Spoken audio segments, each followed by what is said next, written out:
Good afternoon. Welcome to this Wednesday edition of Wire to Wire. Hello from Horseshoe Indianapolis, your favorite track. Alongside Racing Rachel, track announcer John G. Dooley. Really nice card on tap for all of you today. All joining us here on track. Welcome if you're up in the clubhouse. Also, all of you tuning in, we've got a couple of premier races as part of our 9-race program, the running of the Hoosier Heartland and also the Empire, both 100 granders, a couple of premier races. 100 granders, I like that. We have a carryover, by the way, in the 6th race. That's the Pentafecta, $4,992. Just keep that in mind. And another day here at the track where we are fast and firm, and the turf rail this week was set at 48 feet. It's beautiful weather today and forecasted next week to get hot again. Did you see that? It's high 80s. And so definitely excited to get some of these turf races that we didn't get to run rescheduled. But yes, a gorgeous day and some what an amazing card. John and I were just talking about it here before we came on. It's a top-notch card here today in Indiana. Here, we'll talk more about those premier races here on the pre-race show. Again, great to have you with us this week, Monday through Thursday cards. That's the case this month. So no live racing here on Friday, Saturday, nor Sunday. Of course, Horseshoe Indianapolis Casino, open 24/7. Also, the first floor OTB for all of our simulcast horse players. But great to have you with us on track. Nice card, including those two handicaps, the Hoosier Heartland and the Empire. For the official race day forecast, it's certainly warming up here in the Hoosier State, here at Horseshoe Indianapolis, as the action heats up this month. For the official race day forecast, let's head downtown, check in with Macy Tetrick at WRTV6 for a look at today's weather on Wire to Wire. Macy. From Indy's streaming news leader, this is a WRTV update. Things are looking beautiful once again, although temperatures a little bit warmer than where we started the week. We'll make it into the upper 70s, possibly pushing that 80-degree mark through the afternoon.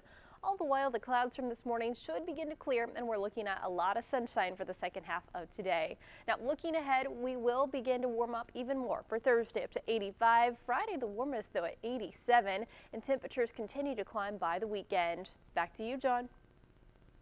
Our cheers, Macy. Hope to see you downtown on Friday with that nice forecast as we go through the 80s, closer to 90 degrees here for this 10th day of September. Of course, so tomorrow, 9/11 Remembrance Day, and we'll wrap up the racing week here with a Thursday card like today off at 2:10. Going back to yesterday, Alberto Burgos, he was the leading jockey here last season with 81 victories.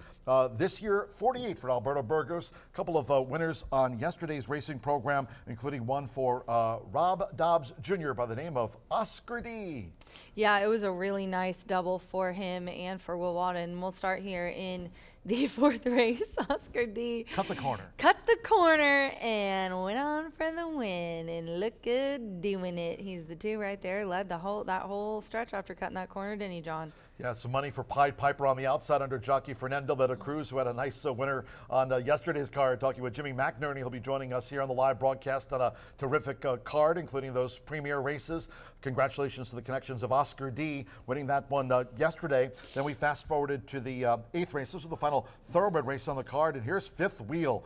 This horse had his last start at Kentucky Downs as they wrap up their short-lived 2025 meet, but Fifth Wheel came charging. Mike and Penny Lauer, Alberto Burgos pushed the button, and away he goes. Oh yeah, he really is showing he's in the top 5 now, right? Alberto? Yeah. Yeah, right there. Yes, right there. So definitely want to look at that. I like that.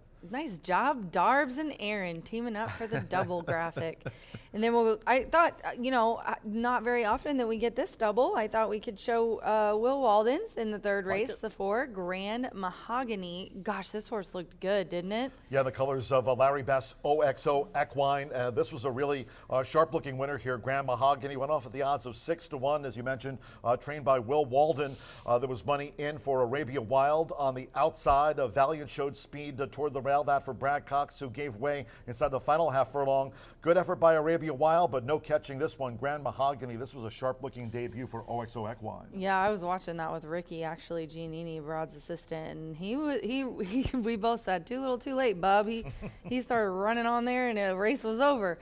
So definitely want to watch him next out. But congratulations to Grand Mahogany. And then the race 7, number 8, Solo Venturi. Absolutely. Had the run of the race did Solo Venturi under jockey Christian Torres, who comes in to ride this colt, who, by the way, debuted here last year at Horseshoe Indianapolis as a juvenile under Irad Ortiz. Oh, yeah. That Irad Ortiz. Rode The here. Irad Ortiz. Solo Venturi, then made his first start of his sophomore season up at Saratoga. Comes back to town for this run in 2025. He's 2 for 2 here, 2 for 3 lifetime. Solo Venturi, that was a sharp-looking winner. By many, yes, a very sharp-looking winner, much the best in that race. So congratulations to Alberto Burgess and trainer Will Walden for their doubles here on the card at Horseshoe Indy on a Tuesday. Skibbity Riz, Ohio. That's what they say now. Now they say something like 6-7 or something. I don't know. Skibbity Riz went all beta in that race. I'm telling you, it's weird having a 10-year-old because I know all Nathan the. Klein liked that, though. Yeah, and we don't have Nathan now, so I guess I'll just keep getting the lingo from Ray. Today's contest, by the way, yesterday we had Beat the Bot. By the way, Dash and Quick Corona won the finale. Edward Corona picked up the top prize in Beat the Bot Very as nice. A.I. Allen. Congratulations to Edward, the top $100 winner. 107 players took part in that Beat the Bot yesterday. That was a good day yesterday, Today wasn't it's for it? you, Racing Rachel. It's all about my broadcast partner. Wednesdays are for winning. For Not all of just you. on Wednesdays either. Racing Rachel's Warriors. I mean, it's daily when it comes to Rachel, but contest-wise, it's here for all of you on-track players. It's on track. Yep, on track. We got to have at least one where the people that come every day get to be rewarded, and we do so with my contest. It's a mythical $2 win place, I think, show bet, and you are going to have your entries in by the third race. Have to. You have Due back must. by It's a 3:10. must. It's a must. 3 through 7. The top shared $200 weekly prize, 100 at first, 75 to second, and 25 to third, and then the top handicapper gets to go to that big $2,000 finale at the end of the meet. Look forward to Which is just in a couple of that. months. Yeah, I mean, time's ticking away here, but temperature-wise, certainly Sheesh. feels like we're in the midst of summer, getting through the mid-80s to the low 90-degree range on Friday. But again, no live racing here on Friday nor the weekend. But what we will have today, a couple of premier races. I mentioned the Hoosier Heartland and also the Empire. They merit top billing here on our Wednesday racing program tomorrow. Leader of the class, looking forward to that. That Leader of the Class Sal Futurity, that the final will be held here tomorrow. Claudia Barazza with our top qualifier. Edgar Diaz certainly having one of our top quarter four jockeys riding Lead Me to the Beach. Tim Eggleston, we've mentioned this here on the pre-race show. Tim, not only with over 25 thoroughbred winners, he tops the quarter horse trainer standings going into the Leader of the Class Sal Futurity final tomorrow. I just can't believe how Seven many meets. times he wins both breeds. So just very successful there. Tony Cunningham as well. Tasha's starting to get into thoroughbreds, so it's definitely been a little bit of a theme the last few years. Fernando Leta Cruz tops the thoroughbred jockey standings on 75 wins. He's having another terrific meet. Joe Ramos chasing with 59. Marcelino Pedrosa Jr. 51. We mentioned Alberto Burgos. He continues a steady climb after yesterday's double, now with 48 victories. Trainer side of things, it's real close. Randy Klopp up by 2, 40-38. John Harron enters the card. He's got runners in today, does John Harron. The Irish native is one away from 600 career victories. Yes, he has Innisfree Lad later in one of the handicaps that I thought was pretty interesting. What a segue, Rachel. Let's dive in to the Hoosier Heartland, the first of the 100 granders here. A couple of I premier love you. races on a Wednesday racing program. Beautiful day. We're fast. We're firm. You've got the new dress on. Turf course with that turf Took rail me set at 20 hours 48 of feet steam. this race week. Let's dive in. Let's dive in. Let's dive into the seventh race. Untie the past performances. I'm going to untie these past performances for John. In the seventh race, the Hoosier Heartland. I love when Steve Bick calls me, because Steve and I always agree, and I like to bounce my ideas off Steve, see what he thinks. And we're always pretty linked here on our picks. So Linked I in. put together, we've been linked like in. that. I put together a late Itoba pick 4 that starts in race 5 and includes these two. Race 7, the Hoosier Heartland, $100,000. And we're going to go a mile and a 16th, which I think is going to be the difference here. Don't know how everybody's going to play this one, but I went with Crosley on top, and then I have some horses that I don't know that are going to be very high or low in the odds, but this horse has not been worse than 3rd in 3, including the checkered flag win. That was at 6 furlongs on the slop, then caught the slop again in an allowance and was 2nd, and last time out was in a mile and a 16th in the peony and ended up 3rd. This horse has broke the maiden at 2 turns at a mile before, and then that last 3rd place finish was really nice. I also like the speed figures. However, you do want to remember that this horse definitely has put up these numbers in sprinting, but has had a little bit of 2-turn form. That being said, I do like the 7, Brittany's Golden Faith, who has had a 3rd at a mile and a 16th, most recently an allowance win with an 80 Brisnet speed figure. I think that one's, but back in the Hoosier Heartland last year, won this by 7 lengths. She won a mile and a 16th here today's distance. So defending champion, I put Brittany's Golden Faith, and then I put in the 3, obviously, Imagine the Moon, 88 Brisnet speed figure last time at 6 furlongs on the slop. And then I put 4 horses, since it's a full horse field. I put 4 options for you here. I think Innisfree Last from John Heron's barn is one that you can't leave out, stretching out to a mile and a 16th. The last time this horse ran a mile and 16th, granted it was on the turf, did win handily there. And then on to the 8th race, which is the Empire. This is just such a tough race. I honestly could include probably over half the field on a ticket. Make an excuse for any of them. This is a tough one. Who's Your Daddy Now, though, is my top selection. Marcelino for John Langemeyer, coming out of an even 4th in the Bucero. Couple of nice allowance wins at a mile and a 16th on the grass. The question is dirt, but this horse has routed very well on dirt. And then I went with the 3, Mr. Chaos, Rob Dobbs, Evan Roman. This horse, if you go back to last year in the Empire, was 2nd at a mile and a 16th during with kind of a similar class. So I couldn't leave Mr. Chaos out. I just think the 85 that he's put up at this distance before in the Empire, he was 2nd. I didn't think leaving him out would be very smart, even if it was 20-1. And then the 5, Forever Greedy. I had to put Tiana and Ray in here. Both these horses are very talented. A 3rd place finish and a win at 2 turns on July 29th for Forever Greedy. And then the 9. Not the 10, Double Dog Justice. Got a root for Double Dog Justice. Ray Paquette, Ray and Ray Jr. and Ramos is aboard, and he is really wanting to. You can tell he is fighting for those wins because he wants that leading title, coming off a win in an 87 Brisnet speed figure in the last race at a mile, but a mile and a 16th, a couple 3rds. I mean, this horse definitely is versatile and has won at all different kinds of races, and I hope today we can get him back in the winner's circle. But I did put him in my super. So 4-3-5-9 for me in race 8. From that 8th race, the Empire, by the way, scratched the also eligibles, 13 Gin and Whiskey and 14 Ready to Seize. And going back to that 7th race, the Hoosier Heartland, just want to point out, in the Hoosier Heartland, the first of our premier races, 13 Bootlegger Justice draws in. The jockey Joseph Romero, the weight's okay there. So also eligible scratch from the Empire. A couple of 100 granders here, premier racing on this Wednesday racing program here at Horseshoe Indianapolis. There they are, the 7th and 8th, the top build races on today's 9-race program. And again, we'll wrap up the program here today. 9th race at 6:15 to finish off the card. That'll be a quarter horse juvenile dash over the 330-yard distance. And Martha Clausen, if you're tuning in, certainly her Martha feels well. She was a trooper yesterday. I'm so glad she feels better. Her, yeah, I tried to tell her I'd do yesterday. it, but she said she felt better, so I'm glad she does. Excellent. So 9 races on tap. Look forward to Martha's analysis of that finale. It's a nice quarter horse juvenile dash over the 330 yards on a beautiful day. Fast track and very little wind. Thanks to our big sponsors this season: Woodford Reserve, Tequila Herradura, also Breed Development. Winner's Circle sponsor is Murphy Trailer Sales. We certainly appreciate Lori and Bruce Murphy for all they do for us here at the track. Terrific customer service and loyalty for all of you since 1984.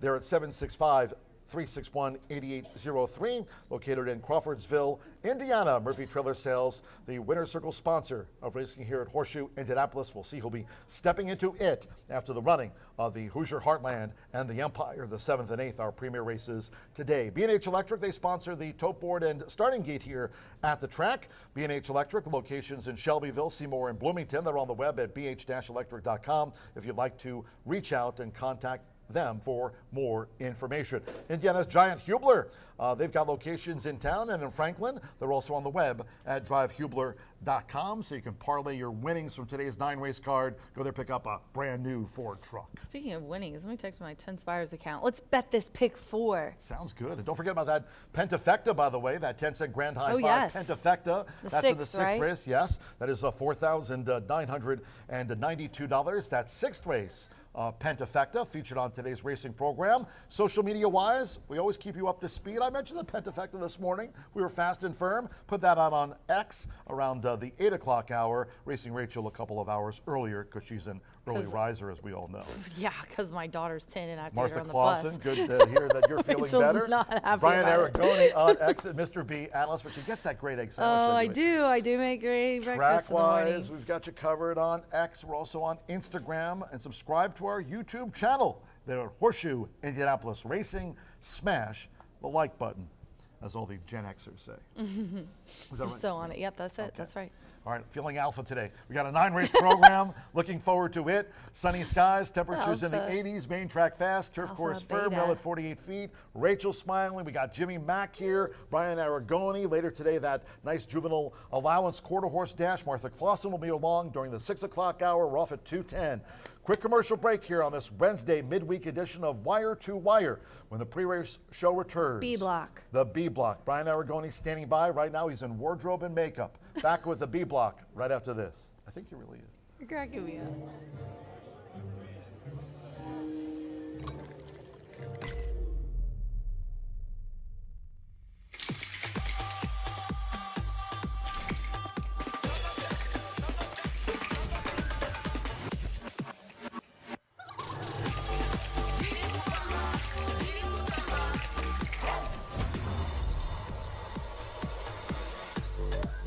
Tequila Herradura. Extraordinary awaits.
Welcome back to the second half of Wire to Wire, where hair and makeup is always on time at about half the price of our A block hair and makeup costs and fees or expenses, and much more timely. 25 minutes away from race number 1 here at Horseshoe Indianapolis on a fast main track and a firm turf course, 48 feet. A couple of very nice handicaps for horses bred in the great state of Indiana later on in the card, but we've got turf racing right off the rip. If you're looking for that horseshoe hat trick, it does begin in race number 3. 4 turf races today.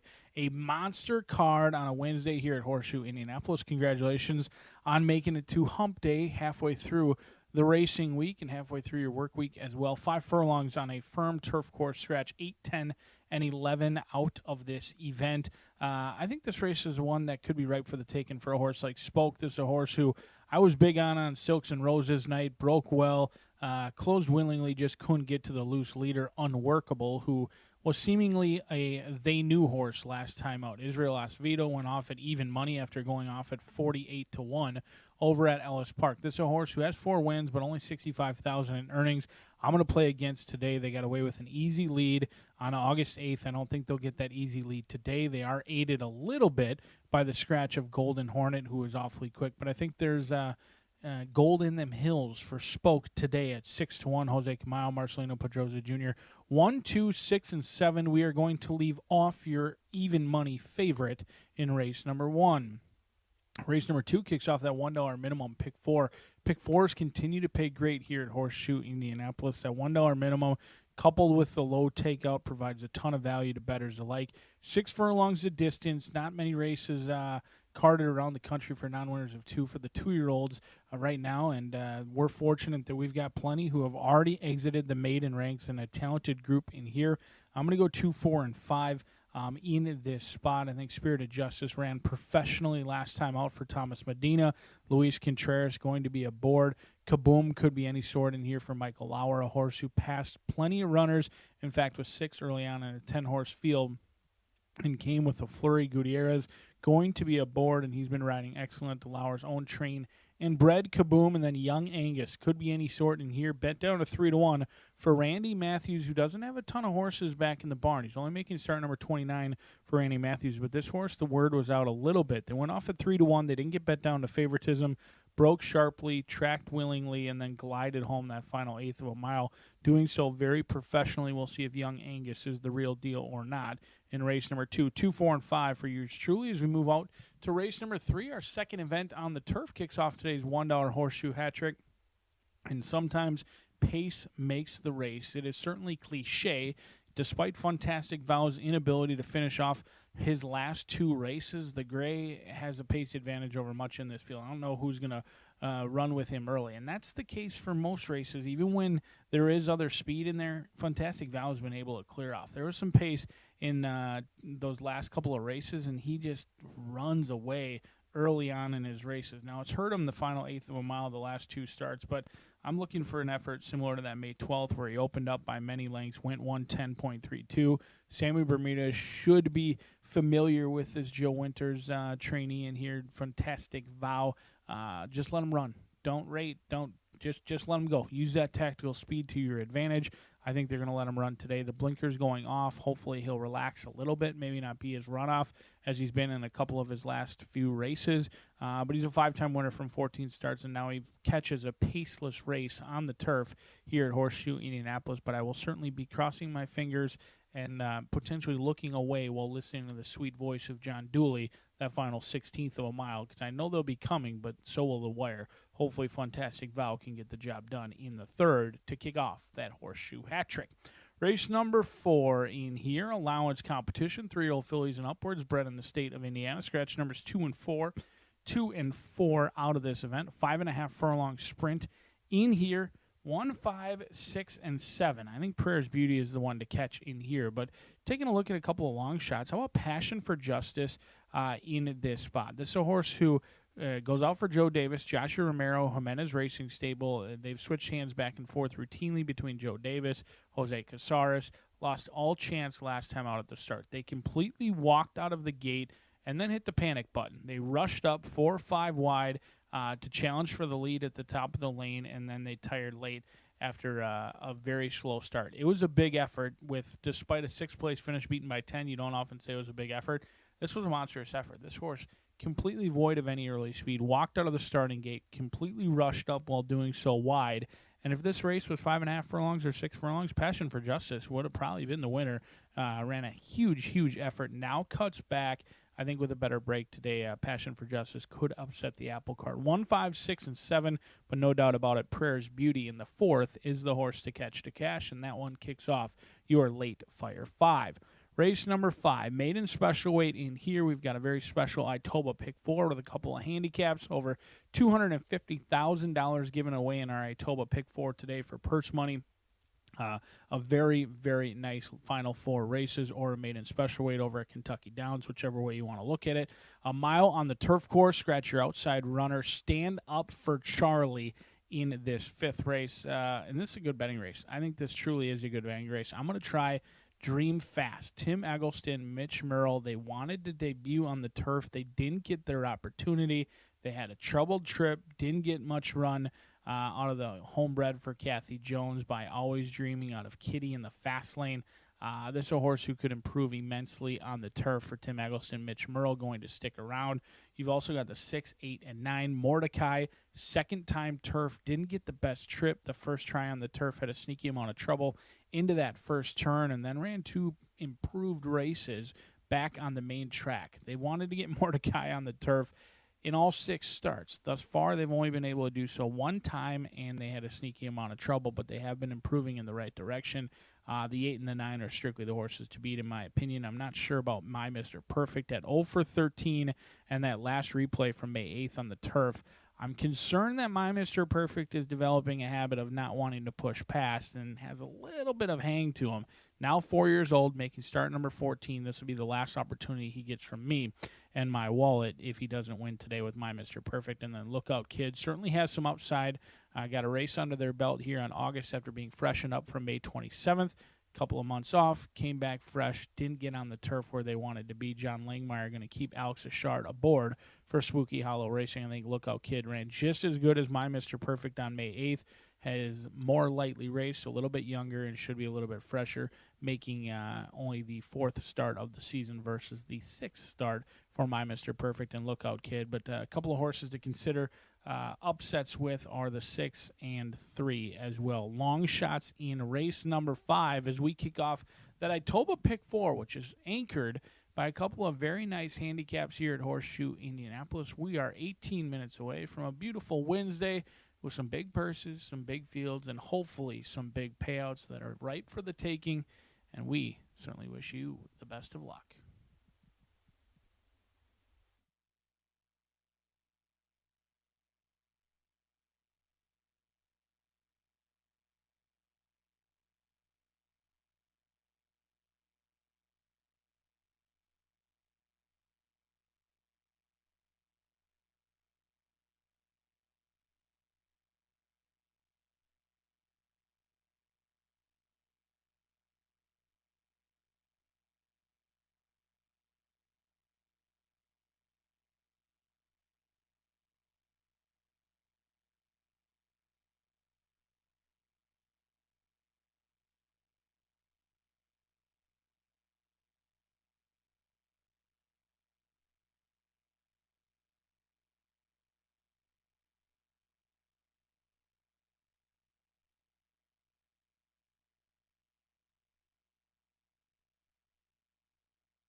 Good afternoon from Horseshoe Indianapolis. Hello now from the broadcast booth. Great to have you with us today. Track announcer John G. Dooley. 9 races carded. Partly cloudy skies in the 80s on this 10th day of September. Main track is fast, turf course firm. Turf rail set at 48 feet this race week. A couple of premier handicaps. The Hoosier Heartland and the Empire. Pair of 100 granders with top billing. If you have your programs close by, let's take a look at the changes and corrections on today's racing program. Another nice day here in the Hoosier State. Opening starter turf sprint kicks off the 50-cent early pick 5. Low 11.99% takeout on the pick 5s here this season. And from the 210 opener, scratch number 8, Golden Hornet. Take out the 10, Party Vicious. And scratch the MTO, number 11, Do You Want to Dance? Course firm, rail at 48 feet out there on that Caesars course. Scratch the 8, 10, and 11 from the starter sprint opener. The second race in the juvenile sprint, all 7 run. No scratches. Number 6, Gioli, a change of jockey to Alberto Burgos. Starts the card on 48 victories here this season. Alberto Burgos rides the 6, Gioli. Couple of overweights. The 1, Zealous Justice plus 2 pounds. 5, Spirited Justice, 2 pounds over in the juvenile sprint. To the third we go. First of those today carded for the turf course. Here's scratch number 6, Positive Change. 9, Follow the Money. And take out the other main track only entered 10, Rich Kingdom. Scratch the 6, 9, and the number 10. This starts the $1 Horseshoe Hat Trick, all turf, pick 3. And the fourth of 9, Sprint, first leg of the 50-cent, late pick 5. Here's scratch 2, Sarah Spiles, and 4, She's a Whirlwind. With those scratches, no 10-cent superfecta will be featured. There's that wagering note. No superfecta. Scratch the 2 and the 4. Start here at the late pick 5. Race 5 is the first leg of the $1 late pick 4, presented daily by Itoba. Here, scratch the also eligible number 11, Stand Up Charlie. Number 11, Stand Up Charlie was an also eligible, has been withdrawn. To Governor Ron, the jockey will be Jane Elliott. Jane Elliott on number 2, Governor Ron in the Maiden Turf Mile. Race 6. This is the last leg of the Horseshoe Hat Trick All Turf Pick 3. Scratch number 2, Bet on Brett. Take out number 8, The Warden. Scratch number 13, Sanderson. 11, Memphis Pharaoh draws in. 12, Brown Liquor Man draws in, and the jockey Joe Ramos. Joe Ramos on 12, Brown Liquor Man. Scratch the 2, 8, and the number 13. Race 6 features the 10-cent Grand High 5. Carryover in the Pentafecta of $4,992. There's a carryover on the card. It's here on the 6th race turf. 10-cent Grand High 5. That's the Pentafecta. Mark the carryover down as $4,992 there. The first of our premier races, race 7. The $100,000 guaranteed, the Hoosier Heartland. Scratch the 6, Molly's Potion. 13, Bootlegger Justice draws in, and the jockey Joseph Romero. The weight's okay. Joseph Romero rides 13, Bootlegger Justice, draws in to the Hoosier Heartland after the scratch of the 6, Molly's Potion. The Empire's next. Race 8 at 547. And in the Empire, scratch the also eligibles. 13, Gin and Whiskey, and 14, Ready to Seize. All 12 will run on the body of the Empire. Scratch the also eligibles, the 13, and the number 14 as you see. Race 9, last of the day. Closing the card with a quarter horse juvenile allowance dash over the 330. Fast track, no wind at this hour. 9th race, 6:15 post time. Scratch number 3, Candy Jar. There'll be no 10-cent quarter horse. Grand High 5 featured on the finale. No quarter horse Pentafecta. Scratch number 3, Candy Jar. Number 6, Whiskey Beach. 4 pounds over the listed program weight there. 128 corrected. Partly cloudy. Temperatures on this 10th of September in the 80s here in the Hoosier State. Main track fast. The $1 Horseshoe Hat Trick, all turf pick 3 on the card. Course is firm. Turf rail this week has been set at 48 feet. Horses in the walking ring for the starter turf sprint opener. Kicks off the 50-cent early pick 5. 10 minutes away from post time. Make it a great day with us here at Horseshoe Indianapolis.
The horses called postword for the first race. Starting the card with a starter turf sprint over the 5 furlongs, a field of 8. Scratchy Golden Hornet, 10 Party Vicious, and 11 Do You Want to Dance? Scratch the 8-10 and the MTO number 11. Race 1 of 9 carded. Exacta Trifecta Superfecta. Double pick 3. Starts at the 50 cent early pick 5. Course firm. Turf rail at 48 feet this week. Fast main track. 3 minutes to post time for the starter sprint. 3 minutes.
We're less than 1 minute away from post time. Start to the 50 cent early pick 5.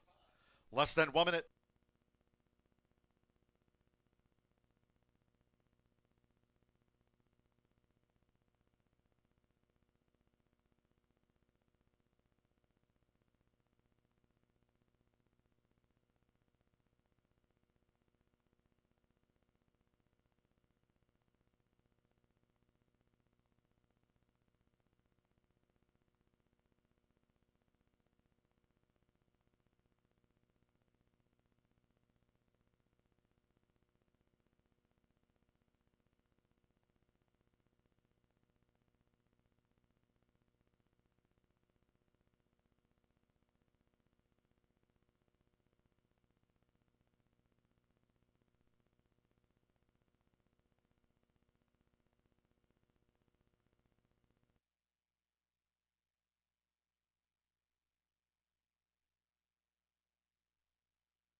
The horses are approaching the starting gate.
For the first of 4 times today, crossing over to the turf course here at Horseshoe Indianapolis. On final approach for the sprint start.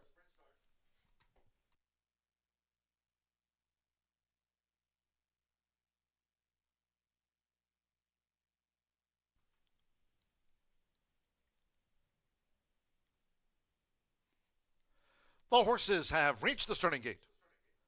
It is now post time. They're going in. Marcelino Pedrosa Jr. with Spoke, the son of Jack Milton.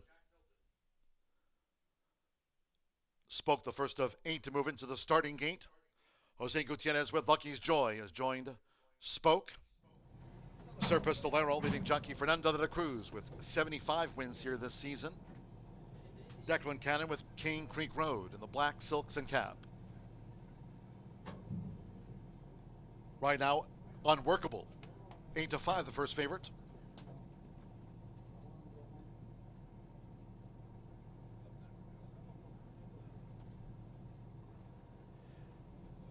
Eight to 5 Unworkable. 5-2 Cane Creek Road, and 7-2 Spoke was first to load.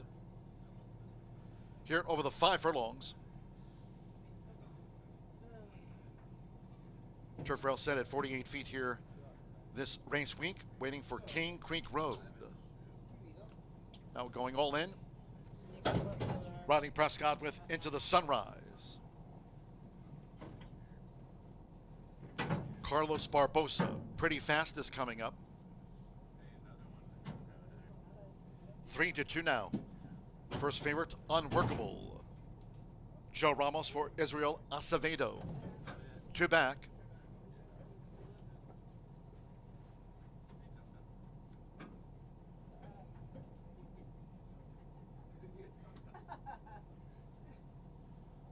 Now Unworkable going in. Well, it's 3-2, the first favorite, Unworkable. At 5 furlongs, one more. Alex Achard with the 10-time winner, Espionage. Karen Whittick. Course firm rail at 48 feet. Here comes the first. They're in the gate. Going and running out Horseshoe Indianapolis. Unworkable hopped in the air at the start and has dropped back to last. Lucky's Joy sharply away. Here's Into the Sunrise. Now making a dash forward for Rodney Prescott. And right there is Cane Creek Road, third and on the speed. Spoke is running in fourth. Going past the half-mile pole. Pretty Fast is a wide fifth. Unworkable broke last, is now running in 6th position, 6 lengths off these leaders as they enter the far turn. And then comes Sir Pistolero and Espionage trails here in the Wednesday opener as they make their way toward the quarter pole. They blown past the first 2 of 5 furlongs in sub 22 seconds as they turn for home. It's Into the Sunrise, who just reads Lucky's Joy between horses. Spoke toward the inside, now has a gap, and here's Spoke, who comes charging after Into the Sunrise for the lead. Lucky's Joy battles between horses. Cane Creek Road, Sir Pistolero, Pretty Fast, Unworkable, and finally Espionage. They come past the 16th. It is Spoke who's emerged in front for Marcelino Pedrosa Jr., and Spoke has the final say. Pretty Fast was second, Cane Creek Road third, and Unworkable edged out Sir Pistolero for fourth.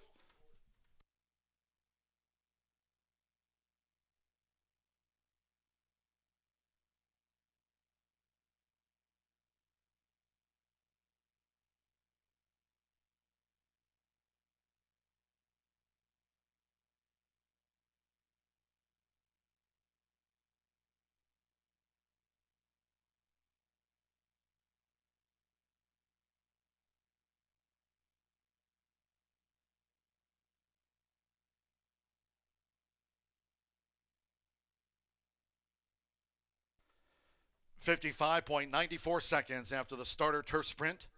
55.94. One Spoke. 7-2 first. Here's the slow-mo. Pretty fast King Creek Road. Unworkable after hopping in the air at the start. Sir Pistolero and Lucky's Joy, they were the next two for a photograph at Spoke. Son of Jack Milton. Marcelino Pedrosa Jr. with his 52nd victory of the season. For Jose Camejo here and Kevin Stedman. 7-2 Spoke takes the first.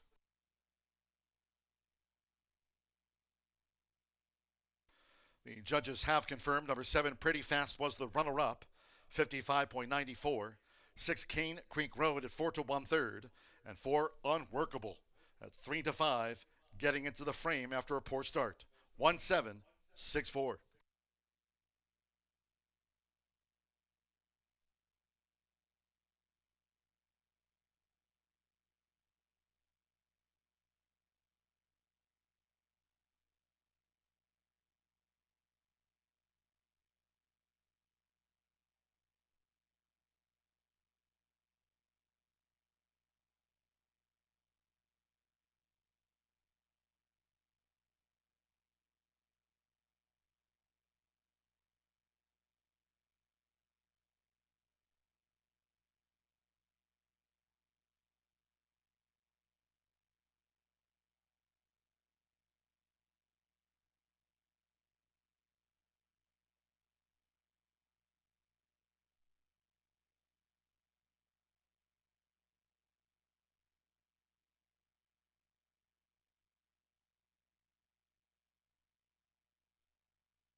The result of the first race official.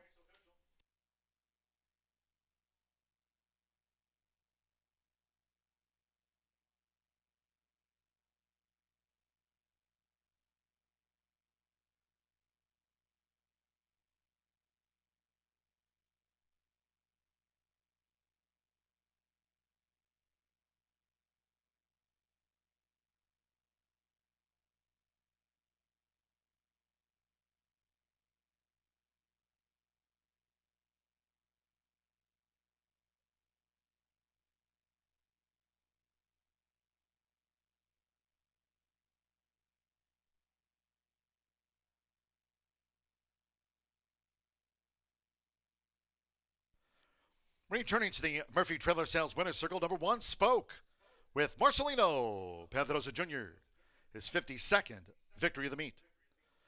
Spoke is a 6-year-old dark bay or brown Ridgeling by Jack Milton out of the Hold Me Back mare, Hold Me Sue. The now 7-time winner is trained by Jose Camejo for owner Kevin Stedman. Horseshoe Indianapolis congratulates the winning connections of Spoke takes out the starter turf sprint. Paid 7-2 official. First results in 1-7 exact at $222.60. 50-cent trifecta, 1-7-6, $211.35. Unworkable fourth. 10-cent superfecta, 1-7-6-4, paid $95.35. And the starter turf sprint opener, 8, 10, and 11 were the non-runners. Favorite fourth, 8 ran. Course firm, rail at 48 feet, 55.94 seconds at the top of the card. 22 minutes away from race 2 in the juvenile sprint. All 7 start. No scratches in race 2. Number 6, Gioli, a change of jockey to Alberto Burgos. Starts the card on 48 victories here this season. Alberto Burgos rides 6, Gioli. Overweights, 1 Zealous Justice plus 2 pounds. 5 Spirited Justice, 2 pounds over the listed program weight there. Race 2 features exacta trifecta superfecta. Double pick 3, start of the $1 early pick 4, fast and firm. Post time will be at 2:44 in all cases. Please do try to make your Horseshoe Indianapolis selections and wagers today early. Thank you. Coming up in a moment, our first race replay of the starter turf sprint. Hope you had a bet on Spoke.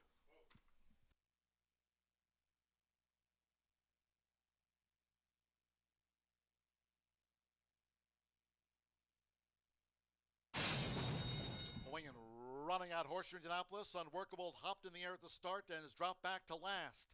Lucky's Joy sharply away. Here's Into the Sunrise, now making a dash forward for Rodney Prescott. And right there is Cane Creek Road, third and on the speed. Spoke is running in fourth, going past the half-mile pole pretty fast as a wide fifth.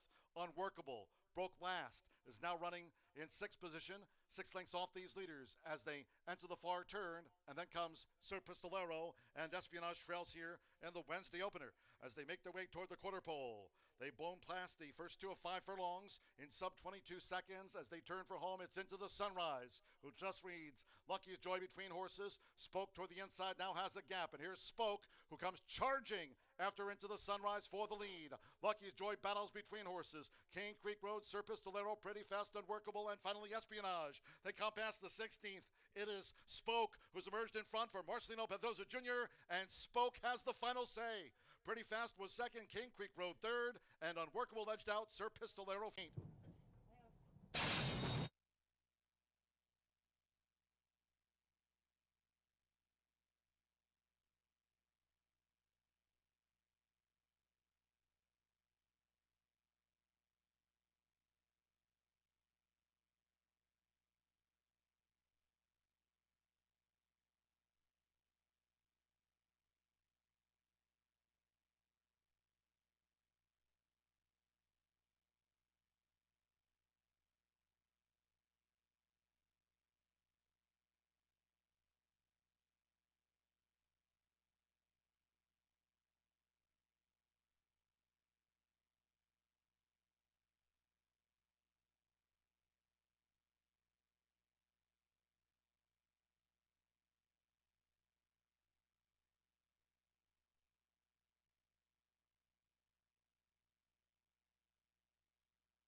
Aquí la Herradura. Extraordinary awaits.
Marcelina Pedroza spoke, getting it done here in the opener. Kick off that pick 5 for trainer Jose Camejo as we move on to race number 2, where we'll start another multi-race wager. That's the $1 pick 4 starting here in race number 2 in just about 10 minutes. We have 7 minutes to post here for the first 2-year-old winners race, the state-bred winners, that is, of the meeting. One of these horses have ran in an open non-winners of 2, but this is the first one we filled for the Hoosier winners. Now, this is a 2-year-old non-winners of 2 allowance. challenge race to go 6 furlongs. Drew a field of 7. Right now, all the early money is on Gioli.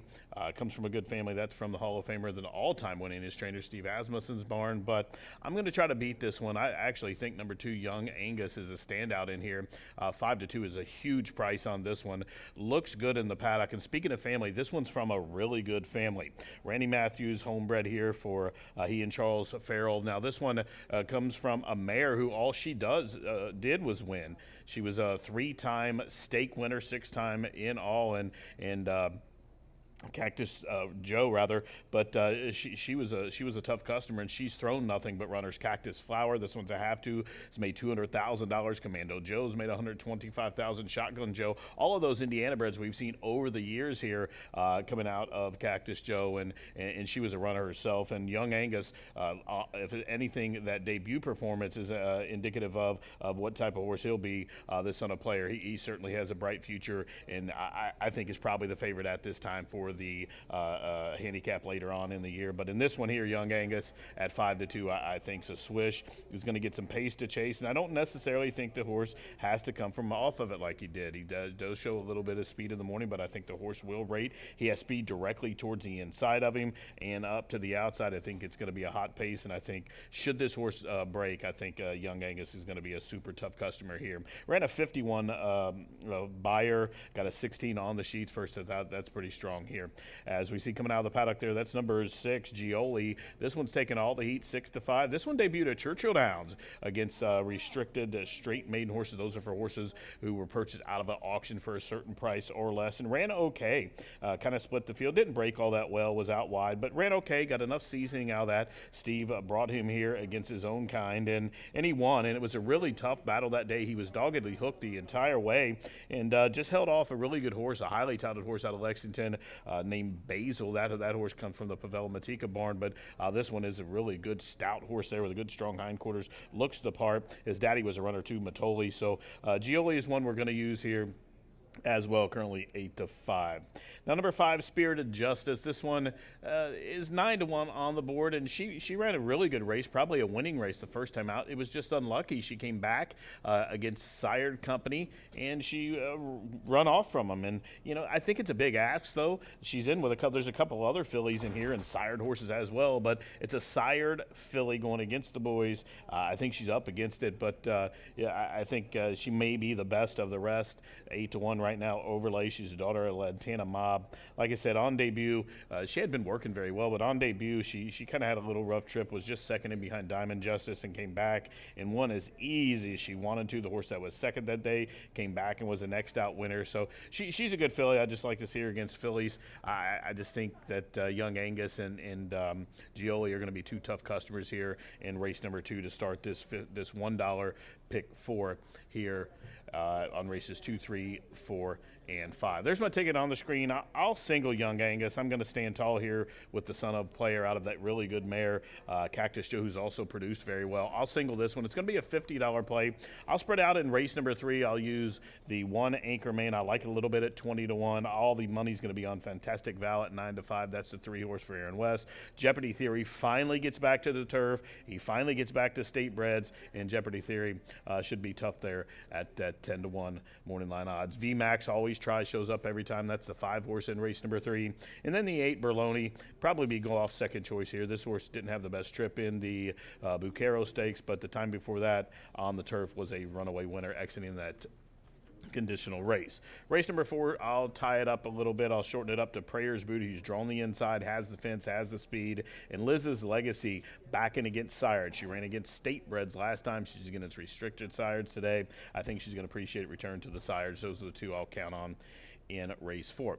On to race number 5. My top pick in the race is number 3, Dream Fast. This one's 20-1. And if you could say a horse had a nightmarish trip, this one had probably the worst trip you could have in a horse race, and still he fought on very well. He was really keen to go on in behind horses, kept checking repeatedly, got some daylight, went down the inside, had to eat him again late in the stages, did Mitchell Murrow, but Dream Fast gets the turf. I think that's a key here too.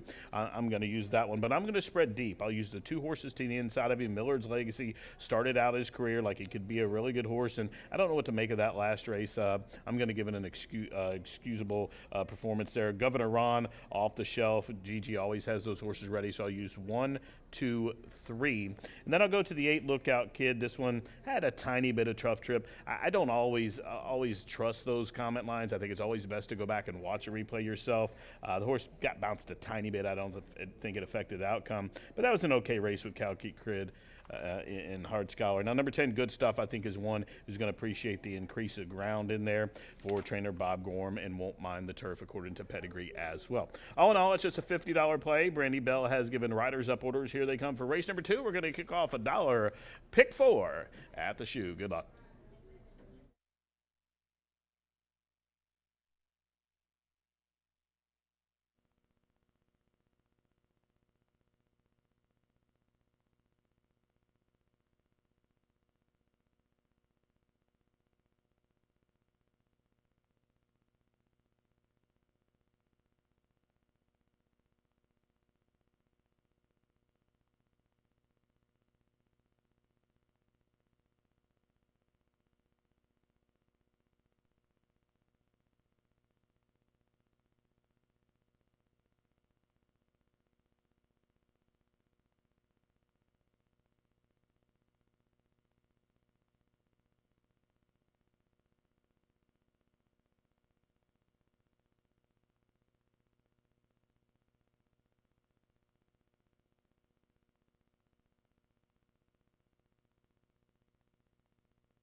The 2-year-olds stepping onto the track for the second race.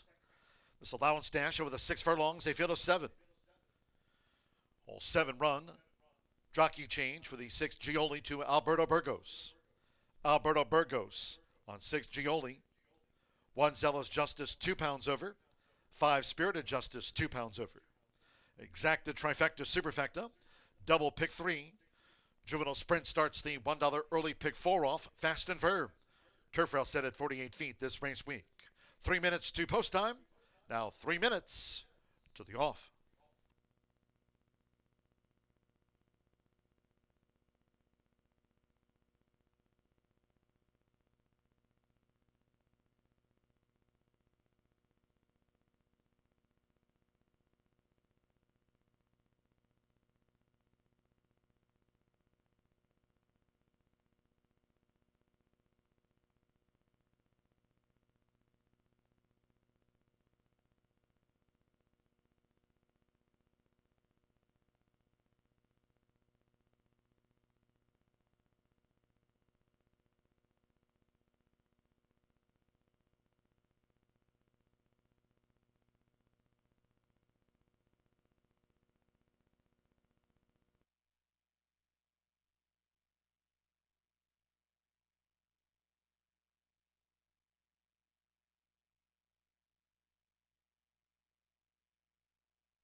Less than 1 minute to post time.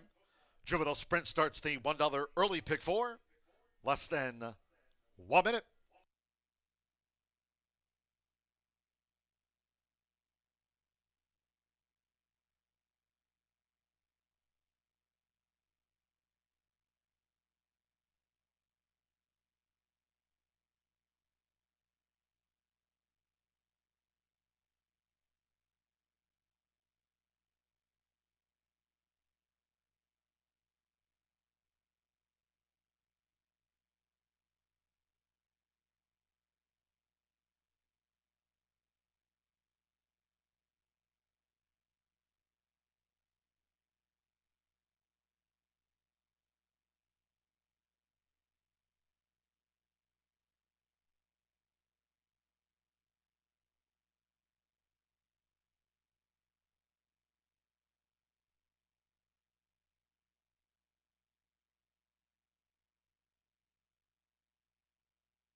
The horses are approaching the starting gate.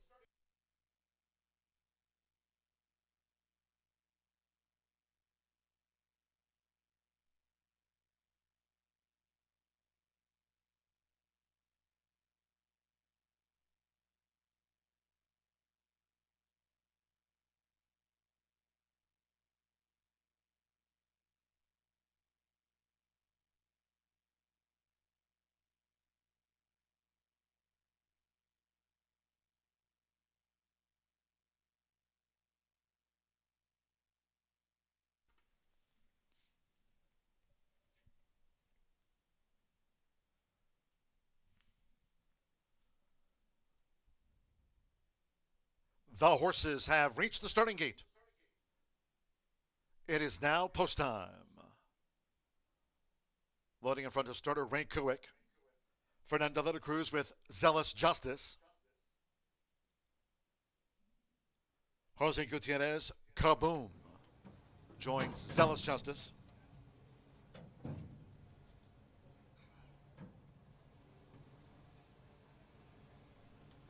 Joe Ramos, Young Angus loads, 6-5 favorite. Luis Contreras with Spirited Justice. Now Gioli. Alberto Burgos with 48 wins here this season, 2 back. Sam Bermudez with JR Sunchaser.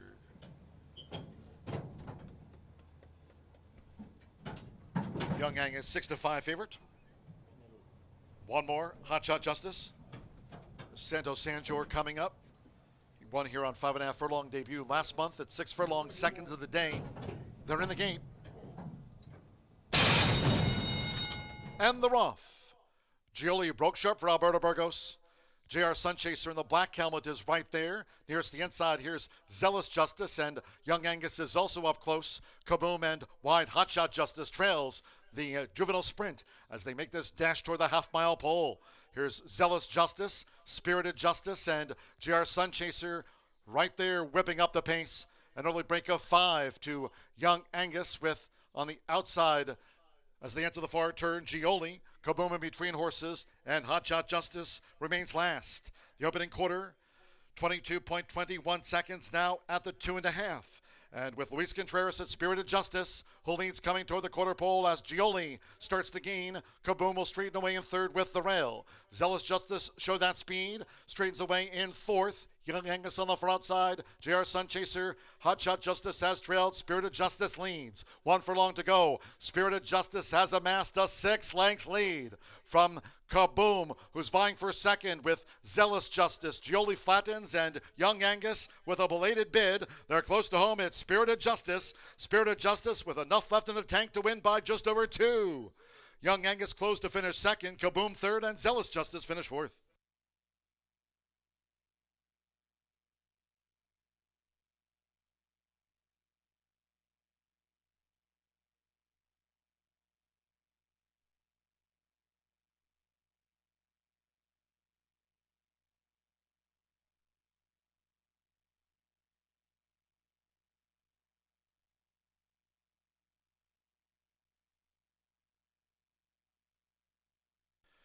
$112.45 after the juvenile sprint.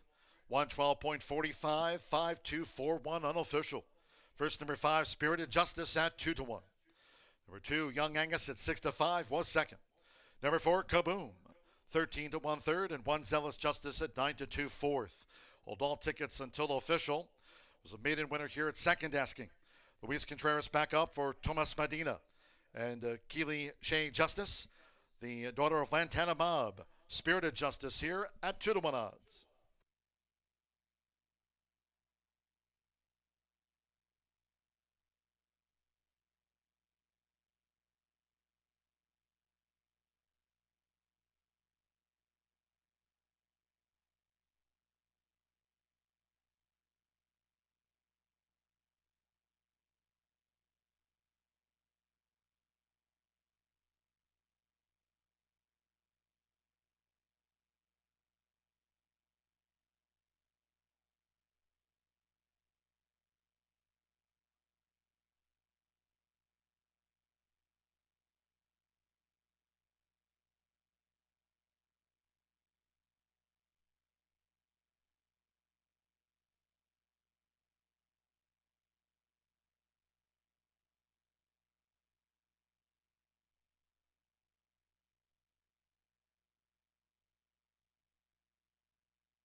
Returning to the Murphy Trailer Sales Winner's Circle, number 5, Spirited Justice.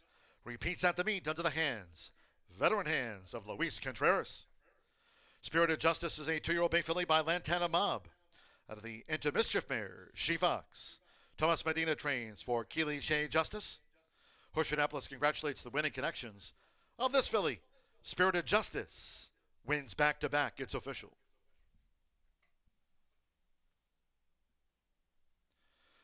The 5-2 exacta paid $16 even. 50-cent trifecta, 5-2-4, $12.30. 1 and 5 the opening double. Combining Spoke with Spirited Justice, $50.40. With Zealous Justice fourth. The 10-cent superfecta, 5-2-4-1 paid $8.73. And the juvenile dash, favorite, second. All 7 ran, 112.45. 24 minutes away. Race 3 is next on the Wednesday docket. It's one of the 4 on the turf course Firm. Turf rail at 48 feet again this race week. Firm, scratch 6 positive change. 9 follow the money and 10 Rich Kingdom. Scratch the 6 and the MTOs. The 9 and the number 10, all non-runners. Exacta trifecta superfecta. Double pick 3 starts with the $1 horseshoe hat trick all turf pick 3. Post time will be now at 3:18.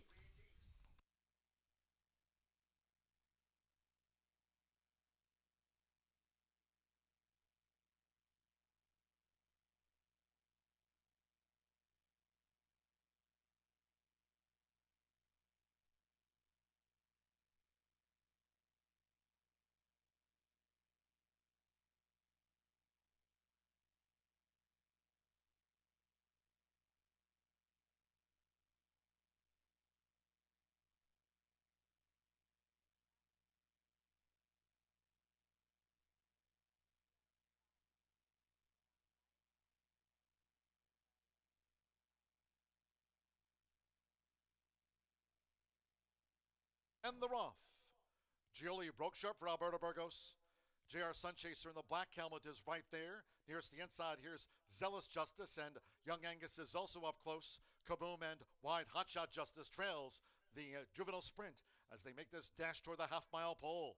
Here's Zealous Justice, Spirited Justice, and JR Sunchaser right there whipping up the pace. An early break of 5 to Young Angus with on the outside as they enter the far turn, Gioli, Kaboom in between horses, and Hotshot Justice remains last. The opening quarter, 22.21 seconds now at the 2.5. And with Luis Contreras at Spirited Justice, who leads coming toward the quarter pole as Gioli starts to gain. Kaboom will straighten away in third with the rail. Zealous Justice show that speed, straightens away in fourth. Young Angus on the front side. JR Sunchaser, Hotshot Justice has trailed. Spirited Justice leads. 1 furlong to go. Spirited Justice has amassed a 6-length lead from Kaboom, who's vying for second with Zealous Justice. Gioli flattens, and Young Angus with a belated bid. They're close to home. It's Spirited Justice. Spirited Justice with enough left in the tank to win by just over 2. Young Angus closed to finish second. Kaboom third, and Zealous Justice finished fourth.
Spirited Justice gets the jump on Young Angus, and Young Angus has to settle for a tough luck second after being very wide and shuffled back on the turn. But Spirited Justice now a winner of 2 of the last 3 for the Red Hot Thomas Medina. Great ride under Luis Contreras, who was aggressive in the 2-year-old race, and it pays dividends in race number 2, kicking off that Itoba pick, that pick 4 with a 640 winner. We move along to another turf event in here, the Horseshoe Hat Trick. Pick 3 in here. The turf races today will be 3, 5, and 6 before we give way to a couple of very nice handicaps. We've got a bigger field in here going a mile and a 16th. Do scratch 6, 9, and 10 out of this event, and oftentimes pace does make the race. You saw in race number 2 a horse with good early speed got to the wire first. I'm hopeful we will see that again this time around 2 turns and on the turf, because speed is in play for this 4-year-old gray. Fantastic Vow. He knows no other way. With the blinkers off, I don't expect it to take away his tactical advantage, but hopefully he's able to relax a little bit on the front end, unlike he's been able to do thus far in his career. He's been somewhat of a runoff, I hesitate to say, because he has tracked willingly off the pace. But these last 2 races, it's never really ideal to try to win the race in the first quarter and open up by 5 or 6 lengths, as he's done 3 starts in a row. Now, he's really taken that speed that he showcased sprinting to these route races and made it very challenging on some other horses. He's really strung out a lot of these fields around 2 turns. You look at those first quarters, 22.83, 22.17. He went sub 46 back on July 4th for a mile and a 16th against Open Company. That's a huge effort in there, going sub 110 as well. Even though he was only beaten by 4.5 lengths, he did finish 5th, which in my opinion was a positive, actually. He went that fast, did all the heavy lifting on the front end. He held on admirably against open competition. I think Fantastic's vowed to race. This race is his to win or lose. The blinkers off is a bit of a question mark. He's had blinkers on for some time in his career. In fact, since April 8th, 2024 was the last time he's had blinkers off. We'll see if Fantastic Vow can use his advantage in here, and that's speed, as he looks to make every pole a winning one. Right now, 2-1 on the board. A little bit chilly, in my opinion. I expect the money to come in. Sammy Bermudez and Aaron West trying to get win number 6 and start number 15 for the speedy Fantastic Vow. But the opposite is for Berloni in here. This is a deep closer. Wants nothing to do with the lead. Wants to come from off the pace. In fact, he made other horses look like they were tied to a post. Little Jake is a good one for 514 Racing, and Berloni went from last to first in the blink of an eye. Now, I don't necessarily think he needs to be a one-run closer. He's shown the ability to have tactical speed in the past. In fact, he was a front runner in the slop back on September 23rd, 2024, but recently he's wanted to relax early on in his race and make one run late. That could be just simply a decision made by Joe Ramos, who's been coming from off the pace, trying to time it right on the wire recently here, both on the turf and on the dirt. We'll see if Jay Oringer and Steve Hornstock with Berloni get the speed set up that they want, but they certainly don't need to become a deep one-run closer. They're taking a ton of action in here, though. They are the clear second choice in the wagering at this point. 5-2 on the board for Ray Paquette, who's been heating up here recently. He's winning at 15%. He got off to a little bit of an unlucky start, and he's certainly been better here these summer months as we approach fall season. Ray Paquette and gang have been getting their pictures taken on multiple occasions most weeks here at Horseshoe Indianapolis, and I'm sure the Oringer and Hornstock gang is hopeful that Berloni gets yet another win with the pink silks on at 5-2, your clear second choice. But maybe the value of the race comes from Tony Granite and Anthony Bradshaw's Jailhouse Justice. In for a tag, not many in here eligible for that tag, but Jailhouse Justice is going to be dangled for $20,000 today.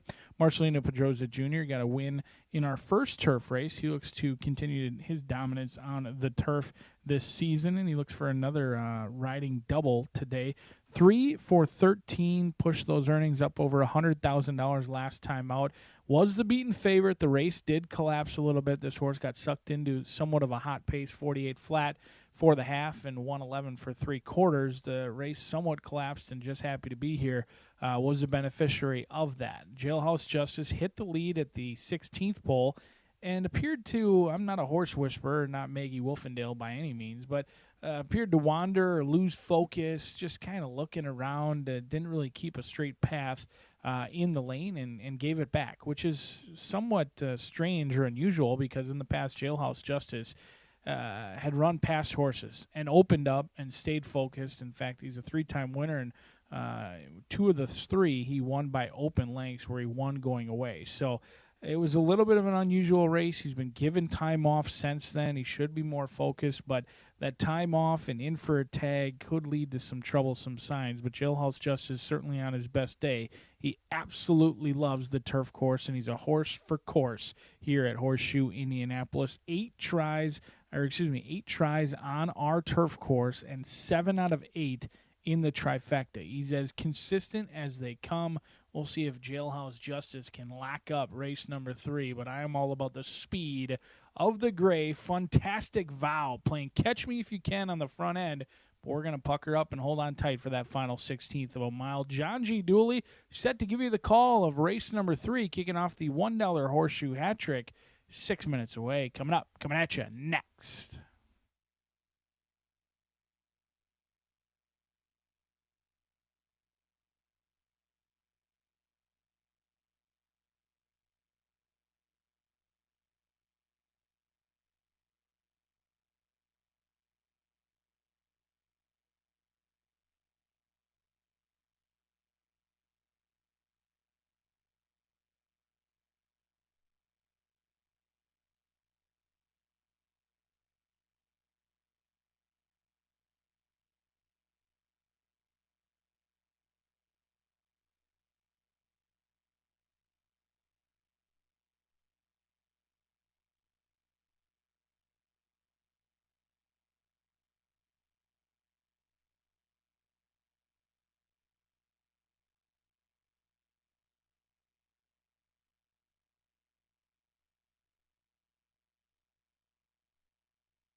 The horses called postward now for the 3rd race.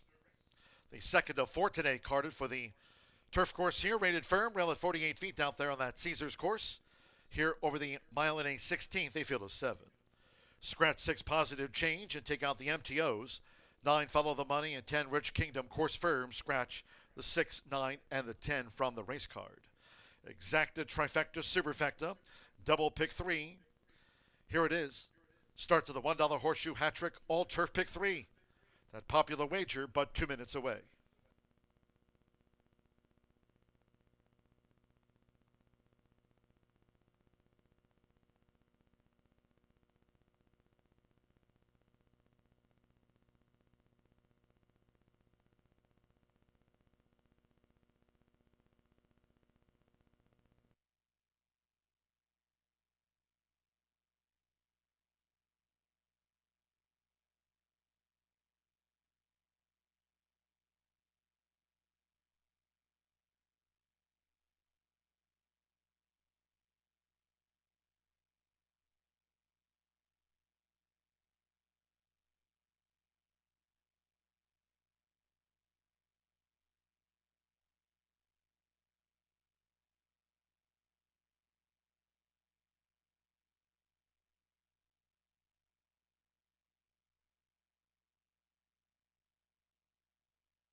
Less than 1 minute to post time. Less than 1 minute to the turf.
For the second of 4 times today, crossing over to the turf course, the horses are approaching the starting gate.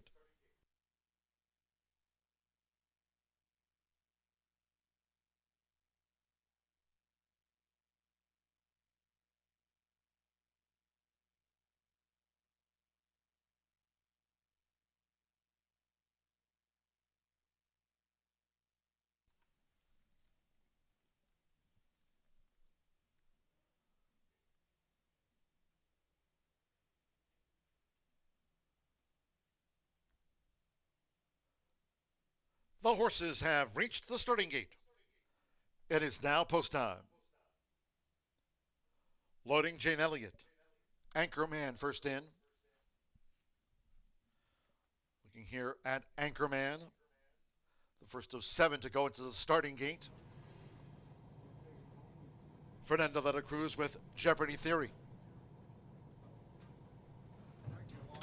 Alberto Burgos. Scenic Justice, like Jailhouse Justice, both here for Tony Granitz. Alex Ishard with VMAX. Samir Bermudez with Fantastic Vow. Taking his position in just a moment within the starting gate. Fantastic Vow's gone all in. Jailhouse Justice, Marcelino Pedroza Jr. won the opener. Spoke and Spirited Justice, our first 2 winners. One more Bologna. Joe Ramos with 59 wins here this season. This to start the Horseshoe hat trick. Gold Turf Pick 3 over the mile and a 16th. They're in the gate.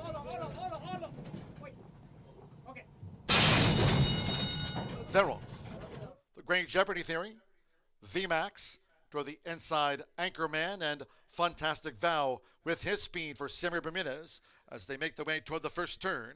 It is Fantastic Vow, Anchorman right there toward the inside for Jane Elliott, and these two lead out to the stretch, coming 4 clear in the early stages from Jeopardy Theory in 3rd, VMAX in 4th, then Jailhouse Justice with Scenic Justice, 6 furlongs to go, and Berloni is wide as they make their way to the back of the course. It's Fantastic Vow. So Fantastic Vow likes to be the leader. Fantastic Vow is coming away in front of Anchorman by a length as they go up the back of the course now with Jeopardy Theory galloping along in 3rd. Just in advance of VMAX, who's saving ground there for Alex Ishard with the rail at 48 feet. 3/4 length to Jailhouse Justice, Scenic Justice, and Berloni is running 7th and last. The opening quarter, 22.80 seconds, inside a half mile to go. Fantastic Vow still leads, Anchorman 2nd and well up. Jeopardy Theory tracking them from 3rd for Fernando de la Cruz. VMAX running in 4th. Marcelino Pedroza Jr. and Jailhouse Justice in the red cap. Berloni tries to pick up Scenic Justice. They're a joint last. Half mile, 47.26 seconds. Fantastic Vow. Now in the shadow of the quarter pole, leads Anchorman being ridden to challenge as Jeopardy Theory is gearing up. Here's Jeopardy Theory up now to Fantastic Vow at the turn-in. Jailhouse Justice, VMAX up the inside, Berloni down the center of the course. 3/4 in just over 111. It's Fantastic Vow being sternly opposed by VMAX, who's come up the rail now to take the lead for Alex Ashard as Jailhouse Justice is charging in company with Jeopardy Theory. It's VMAX got the run, and VMAX gets the win. VMAX a length and a half from Jailhouse Justice. Jeopardy Theory was third. Then Berloni, Scenic Justice, past Fantastic Vow, and Anchorman finished up the course.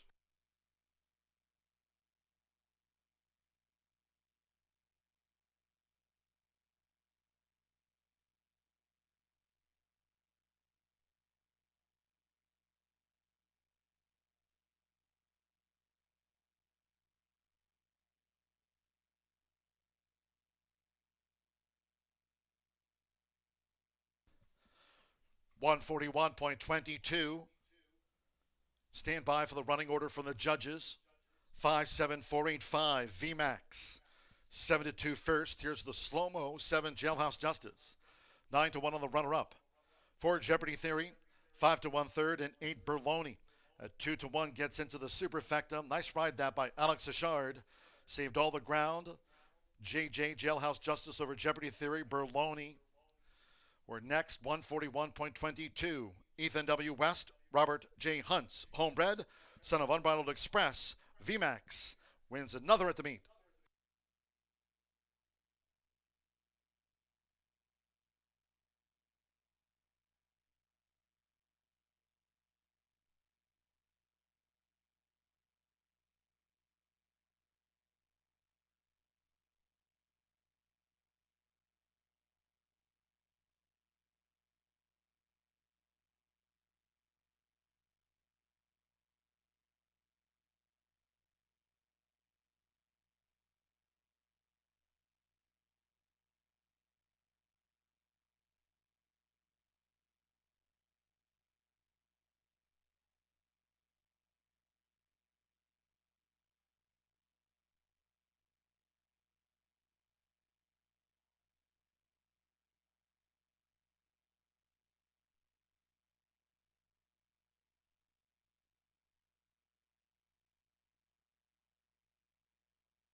The result of the third race is official.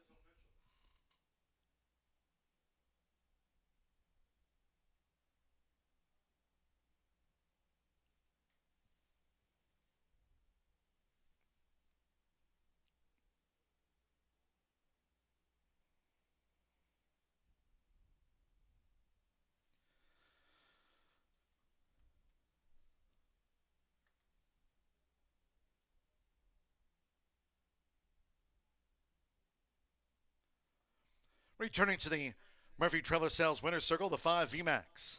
A nifty ride that by Alex Ashard. VMAX, 3-time hurt the meet. VMAX is a 4-year-old Grey Roan Gelding by Unbridled Express. Out of the Noble Causeway Mare, Fighting Xena. Ethan W. West trains, Robert J. Hunt's homebred. Horseshoe Indianapolis congratulates the winning connections of VMAX.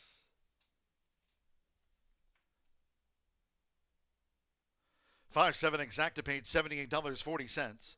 50-cent trifecta, 5-7-4, $71.50. First pick 3 on the card. 1 with the 5 combining Spoke with Spirited Justice with VMAX, $74.60. Berloni back in fourth, 10-cent superfecta, 5-7-4-8, $39.43.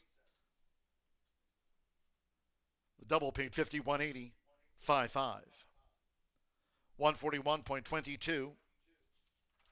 23 minutes away, race 4. Next on the Wednesday agenda, Scratch 2, Sarah Smiles, and 4, She's a Whirlwind. No superfecta wagering. Take out the superfecta. Scratch 2 and 4. The Sprint with Exacta Trifecta. Again, there's no superfecta featured. Double pick 3 and start to the 50-cent late pick 5. Nice day, fast and firm. Post time will be now at 3:52.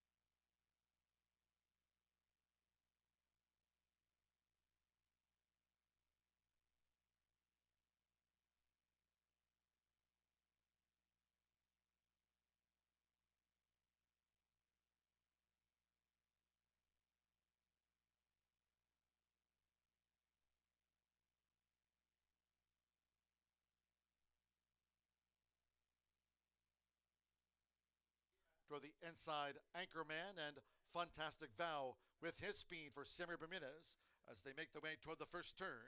It is Fantastic Vow, Anchorman right there toward the inside for Jane Elliott. Then these two lead out to the stretch, coming 4 clear in the early stages from Jeopardy Theory in third, VMAX in fourth, then Jailhouse Justice with Scenic Justice 6 furlongs to go, and Berloni is wide as they make their way to the back of the course. It's Fantastic Vow. So Fantastic Vow likes to be the leader. Fantastic Vow has come away in front of Anchorman by a length as they go up the back of the course now with Jeopardy Theory galloping along in third. Just in advance of VMAX, who's saving ground there for Alex Achard with the rail at 48 feet. 3/4 length to Jailhouse Justice, Scenic Justice, and Berloni is running 7th and last. The opening quarter, 22.80 seconds, inside a half mile to go. Fantastic Vow still leads, Anchorman second and well up. Jeopardy Theory tracking them from third for Fernando de la Cruz. VMAX running in fourth. Marcelino Pedroza Jr. and Jailhouse Justice in the red cap. Berloni tries to pick up Scenic Justice. They're a joint last. Half mile, 47.26 seconds. Fantastic Vow. Now in the shadow of the quarter pole, leads Anchorman being ridden to challenge as Jeopardy Theory is gearing up. Here's Jeopardy Theory up now to Fantastic Vow at the turn-in. Jailhouse Justice, VMAX up the inside, Berloni down the center of the course. 3/4 in just over 1:11. It's Fantastic Vow being sternly opposed by VMAX, who's come up the rail now to take the lead for Alex Achard as Jailhouse Justice is charging in company with Jeopardy Theory. It's VMAX got the run, and VMAX gets the win. VMAX a length and a half from Jailhouse Justice. Jeopardy Theory was third. Then Berloni, Scenic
you try and give them the best opportunity. And I don't know so much that it's just because it's girls, but you try to empower women because it is a very tough business.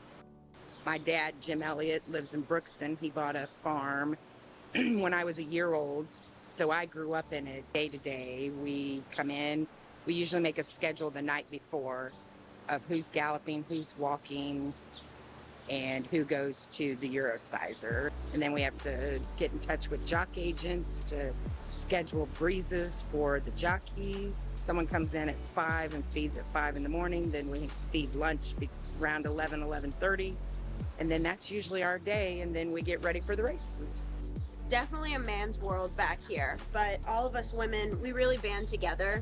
We have a really great community and we all support each other, and that means so much. There's so much emotion that goes into it when you do work that hard. You know, talent gets you very far at times, but when you put the hard work into it on top of it, it gets you places that you never thought you could go.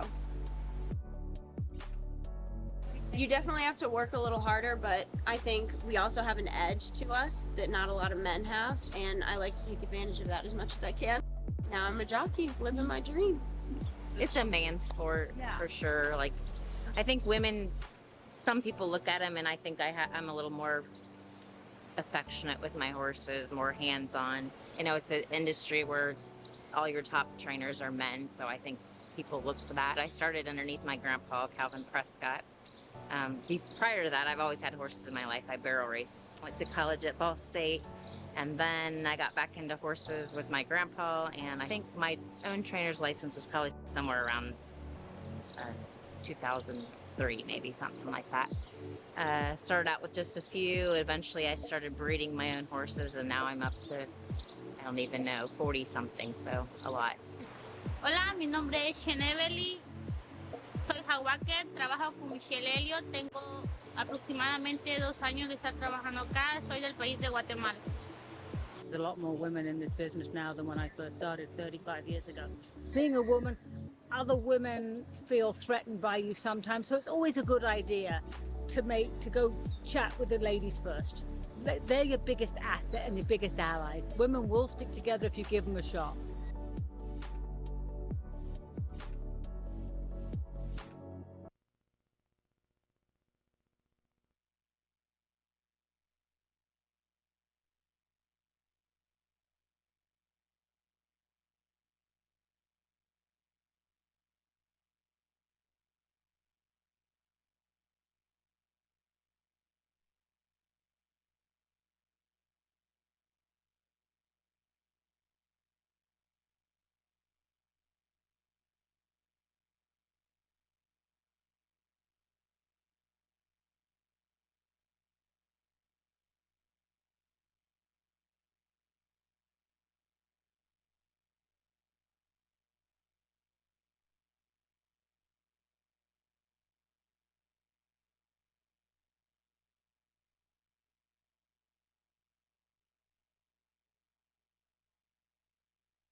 VMAX returns to the turf and gets it done there at a decent number for Team West, and Alex Ishard up top. Congratulations, those connections, taking race number 3. As we move on to race number 4 here in just about 10 minutes, and this is an allowance event for the Philly Indiana bred sired sorts, which have not won a race other than maiden claiming or starter, or they've never won 2 in their lifetime. Now, a couple of scratches in here. Number 2, Sarah Smiles, and number 4, She's a Whirlwind. Both have been withdrawn. The 2 and 4 are out, and that leaves number 7, Sweet Saint, taking all the money at even money. It's one that I can understand if you're going to use. I think the horse is too short a price for me. I'm going to use a horse that's currently right now, I think, being overlooked at 3-1. That's number 6, Liz's Legacy. This one started the year off coming off that layoff where last year she had a pair of second-place finishes. Second on debut, came back in the Stallion Sired Stakes, was second in behind Molly's Potion, and returned to the races here on June 4th, and she was a winner, rallied from off the pace on a track that I thought was playing towards speed that day. And the subsequent start in behind City's Prayer, she was second, beaten 4 lengths. That was at the 6 furlong distance. They thought enough of that to try to stretch her out because she kind of indicated like maybe that she was needed more ground, but I think she's just a come from behind sprinter, and she really didn't like the distance that day and couldn't get her in a sired race, so they ran her against Indiana bred fillies last time in the first level allowance race. Same condition, but for the state bred fillies, not sired, and she was 7th, beaten 5.5 lengths, ran okay, but I think the keys here back against sired fillies. She's at the 5.5 furlong distance. I think she has pace to chase, and I think 3-1's a fairly good price. There's a ton of speed. I think it'll be signed on here. I think Prayer's Beauty drawn to the inside, who I'll talk about next, has speed. I think Luna Diva will be forward, and of course Sweet Saint, who's taking all the heat right now, to the outside. I think all those are going to go, and Liz's Legacy, should she jumped well and relax for Fernando, I think she'll kick on, and right now she's 3.5-1 to do so, and I'm on board for trainer Bob Gorham. Now, Prayer's Beauty has drawn the fence for Tim Eggleston and Mitchell Merle, their go-to rider, 2-1 right now on this 3-year-old daughter of Prayer for Relief, and she shows up every time. She's lightly raced, only raced 4 times, has a win and a pair of second-place finishes, and last start she was second and behind Sacker's Quest for leading trainer Randy Klopp, although she was taken out of her game a little bit that day, kind of jumped around at the start and didn't really get to make the lead, but I think if she gets the lead, I think she has to go from the inside stall. If she can jump well and not be pressed too hard early, maybe she could stay around and get the lion's share, but I think if she takes any little heat, she may get softened up early a little bit. I do think she shows grit every time and fights on, but I think the horse that beat her in her second career start, Liz's Legacy, may get the upper hand, but it's one that you have to use if you're playing exotics here. Now, number 3, Luna Diva, comes from the barn of Tony Duran, and Santos Sanger has the call. She's 5-1 on the board in this 5-horse field, and it's another one that shows up every time. She just doesn't win every time. She has 16 lifetime starts, 1 win, 1 second, but 4 third-place finishes. But she does try every time, and they tried her at a couple of different distances throughout her career. But the last start, she was 5th, beaten 13 lengths out of the same race with Prayer's Beauty. She was 3rd in behind Liz's Legacy, 2 starts back, and it rattled off three third-place finishes to start the season here. She closed out last year with a win. She's one I think will be forward. I don't think she'll be on the lead. I think she'll probably be sitting just off the pace, maybe in the 3rd or 4th, and right along Liz's Legacy. I think those two will be the ones trying to run down that pace. But Luna Diva, she's definitely one worth using in here. She's by Santiva out of a Malibu Moon mare, made $56,000, has this 4-year-old, and right now she is 5-1 on the board. Those are the 3 horses I really like in here. And if you're playing a multi-race wager like the 50-cent late Fire 5 that starts here, I can understand why you would spread out a little bit. I'm just going to use those 2 because I'm going to spread out really deep after that. I think the next few races, I think you really need to have some coverage. And I'll use the 1 Prayer's Beauty for the reasons I mentioned before, and the 6 Liz's Legacy to get me through here. I'll spread out in the 5th race. I'm going to use a bunch, 1, 2, 3, 8, 10. Love a horse in there, 20-1. I'm including Dream Fast in there. We'll go back and watch the replay on July 28th, and you'll see why I like that horse in race number 5. Millard's Legacy, I think, is better than his last race, that Son of Mucho Macho Man. So I'll go 1, 2, 3, 8, Lookout Kid, and number 10, Good Stuff from Bob Gorham. I think this horse is going to appreciate the route of ground and appreciate the lawn here at the shoe. Race number 6, I'll use 4 horses in there. That's the last race before we start our signature races. And in race number 6, number 1, 4 Top I'll use number 3, Real Fast, number 6, BB Prince, and the 9, Fayette Spirit. Seventh race will go 1, 2, 3, 8, and 12. That's a Hoosier Heartland. That's a Philly sired handicap. And then race number 8 to close out the pick 5, the Empire. That's the sired Colton Geldings division. Hoosier Daddy now is going to be my single. All in all, it's a $100 play. I'm light on the top, single on the bottom, and I'm spread like butter in between. 50-cent late fire 5 starts here in just 5 minutes. And once we get through the post parade, we'll have Brian Aragone's late fire 5 ticket during the chase. 4 minutes to go. Here they come. Good luck.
The horses called postward now for the 4th race. This is Distaff Sprint at 5.5 furlongs, fast and firm, a field of 5. Scratch 2, Sarah Smiles, and 4, She's a Whirlwind. No superfecta wagering. No superfecta here on the Sprint.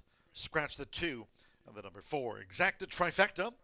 Double pick 3 starts at the 50-cent late pick 5 with 3 minutes to post time.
We're less than 1 minute away from post time.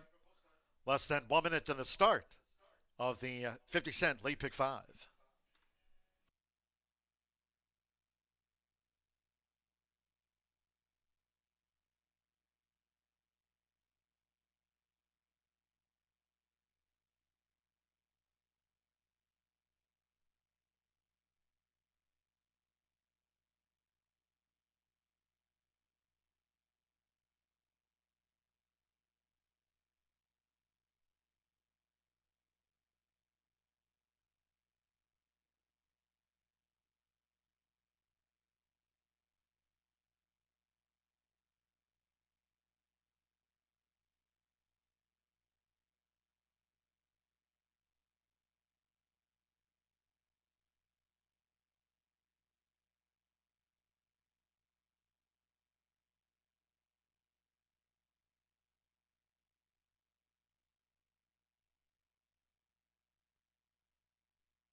The horses are approaching the starting gate.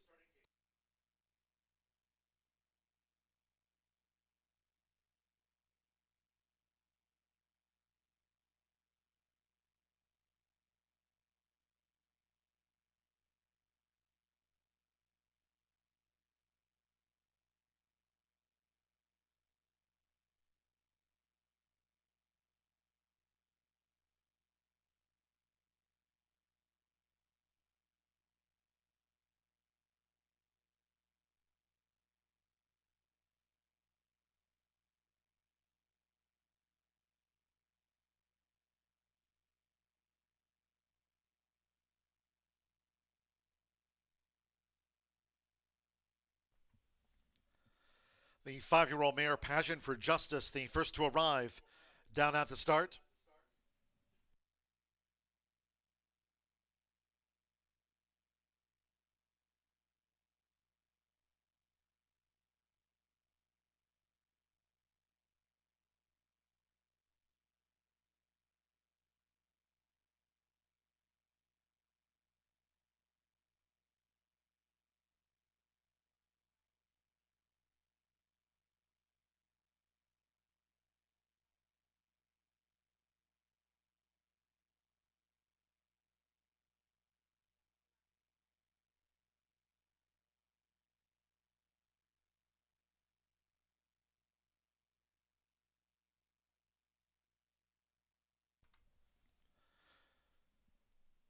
At the gate, it is now post time.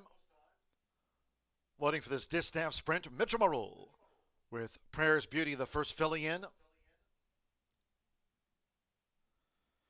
Sando Sanjor with Luna Diva joins Prayers Beauty. Joseph Romero and the 5-year-old mare Passion for Justice, 2 back.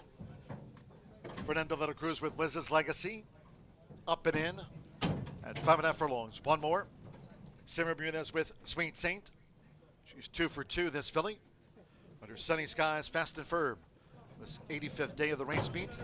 They're in the gate. The Robin sprinting. Passion for Justice was awkwardly away, drifts back to last. Fast start for Prayers Beauty. So Mitchell Morrill stepping right on the accelerator, and Prayers Beauty to the front leads Luna Diva by 2.5. Making this dash past the half-mile pole. One more to Sweet Saint. And the white cap was running in third. Liz's Legacy and poor starting Passion for Justice with tons left to do. They enter the far turn. It's Prayers Beauty, Luna Diva with Sweet Saint. Liz's Legacy and Passion for Justice trails the quintet. The quarter was 22.59 seconds. Prayers Beauty hits the quarter pole in front of Luna Diva, who looms up on the outside. Then Sweet Saint in the 3-path. Liz's Legacy near the rail. We trail back to Passion for Justice. Top of the lane with Mitchell Merle. It's Prayers Beauty, 1 furlong away and up by 3 from Luna Diva. Liz's Legacy charging up the inside, and Sweet Saint. They're coming inside the final half furlong. And Prayers Beauty is close to home from Liz's Legacy, who's too late. Prayers Beauty gets the result by 2. Liz's Legacy was second. Sweet Saint finished third.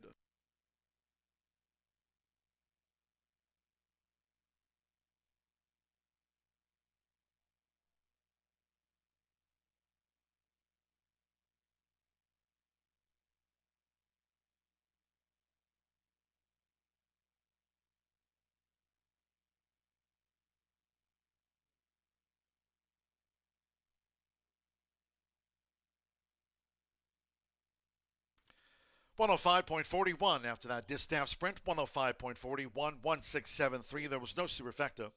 1 Prayers Beauty at 5-2 first, 6. Liz's Legacy at 2-1 was the runner-up. 7 Sweet Saint at 4-5 third. Luna Diva, Passion for Justice could not overcome a poor start. 1673. Prayers Beauty, Mitchell Morrill getting on the Wednesday score sheet. Here for Tim Eggleston, Willowbrook Stables, and Wendy Curry, the daughter of Prayer for Relief, at 5-2. The third choice starts the late pick 5 off.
The result of the fourth race official.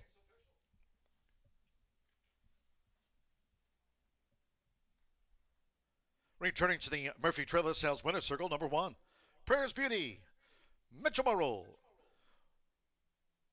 with his 29th win of the meet. Prayers Beauty is a 3-year-old. Dark Bay Brown filly by Prayer for Relief. Out of the Pass Rush mare Huntington's Beauty. There's Tim Eggleston. Trains for David Neiman's Willowbrook Stables Limited and Wendy Curry. Horseshoe Indianapolis congratulates the winning connections of Prayers Beauty. Wins the distaff sprint. 5-2 was the third choice. 5 started. Results in. 1-6 exacta paid $21.40. 50-cent trifecta. Sweet Saint third. $9.50. 5-1 double paid out $30.80. There was no superfecta featured on the distaff sprint. 50-cent pick 3 on races 2, 3, and 4. 5 with the 1. Prayers Beauty returned $46.70. 2 and 4 were the non-runners. Favorite, third. 5 faced the starter. 105.41. Race 5 back to the turf we go for the maiden turf mile. Race 5 of 9 carded on this beautiful day. Scratch the also eligible 11 Stand Up Charlie. Scratch the AE number 11. Number 2, Governor Ron, will be partnered with Jane Elliott. Riding the 6th race maiden, Jane Elliott campaigns with Governor Ron, the number 2. Exacta, trifecta, superfecta, double pick 3. Maiden turf mile starts the $1 late pick 4. Daily presented by Itoba. Post time will be at 4:24.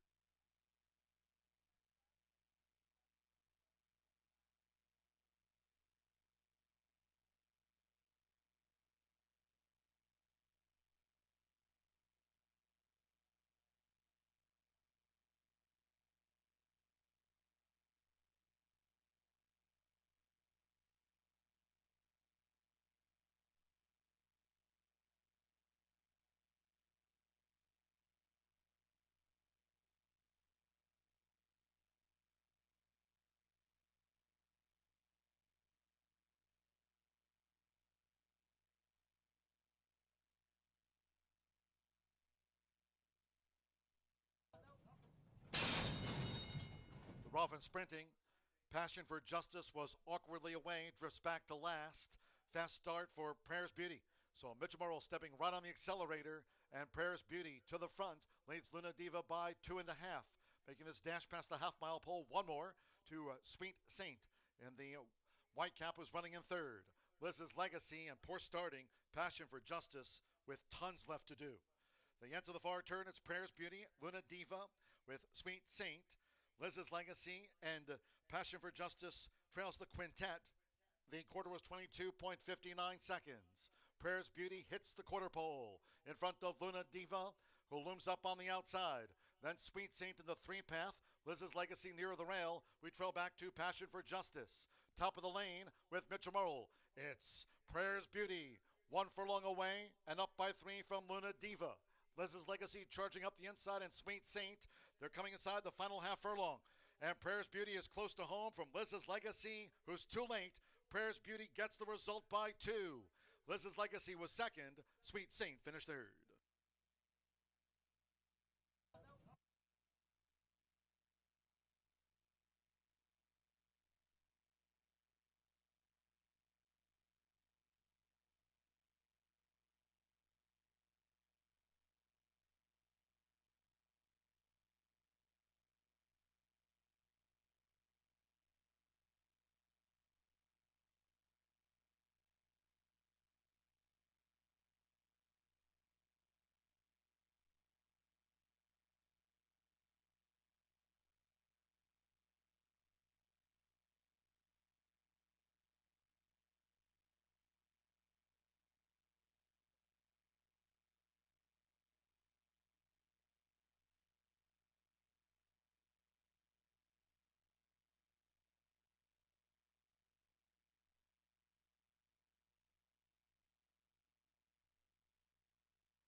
late Fire 5, back-ended by a couple of very nice handicaps, kicked off. But if you missed the late Fire 5, best of luck to you, because Itoba Pick 4 does begin just 10 minutes away. Rachel's put together a very nice ticket, but she's allergic to singles. She doesn't like singles. And I guarantee you her pick 4 will be void of any singles. So play it if you wish, but we are 10 minutes away from that Itoba pick 4 in here. 3-year-old state bred competition made in special weight variety. A field of 10 set to battle it for their first career victory. 1 mile on that beautiful turf course of ours. This is the second leg of the Horseshoe Hat-Trick. If you're still alive, after a minor upset with Alex Ashard aboard in race number 3, certainly wish you the best of luck closing it out. I'm going to try a little bit of a long shot in here, but if you're following those will pays, it looks like Hard Scholar is going to be heavily backed in this spot. 9-2 morning line. Currently 8-5 on the board, and projected on those DRF algorithms to go off as low as 2-1. I'm going to try Dream Fast. Tim Eggleston, Mitch Merrill in here. 3-year-old Gelding by Always Dreaming, Kentucky Derby champion, and out of Kinney in the fast lane, who's by Kitten's Joy as well. So you would think that this horse could handle the turf. Took some love on debut, went off below 3-1 in a 7-horse field. They were actually entered to debut on the turf. Now, that's not a move that I've routinely seen for Tim Eggleston, but they knew right away that Dream Fast was likely going to be better on the turf than on the dirt, and the breeding would suggest just that. In fact, this mare, Kitty in the fast lane, has produced 28% winners on the turf, going a route of ground with an average winning distance of 7.5 furlongs. Now, much of that is thanks to the classy Cleopatra's Nile, who's been a good one for Kathleen O'Connell and is actually still racing. Most recently, in August, a couple of weeks ago, a second-place finish over at Monmouth Park.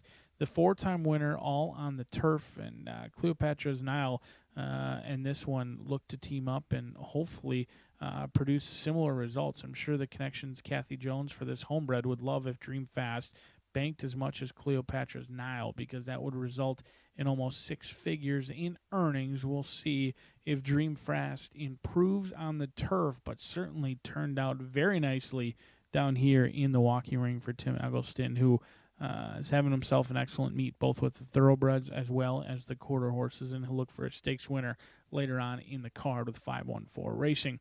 The 8 is Lookout Kid, John Langmeyer, another one who's going to be looking for handicap winner later on this evening, but Lookout Kid gets Alex Ashard aboard, and that's a good sign on our turf course. Thankfully, Alex Ashard got a ground-saving trip when we were on the turf last time, and he looks to do so again in here. Lookout Kid was set to be aboard, Alex Ashard was set to be aboard Lookout Kid on August 20th, and he was. Unfortunately, they got rained off the turf that day. They did stay in the race. It was a 9-horse field, ran an even running third-place finish, but were never really going to challenge Cow Creek Kid, who ran away and hid.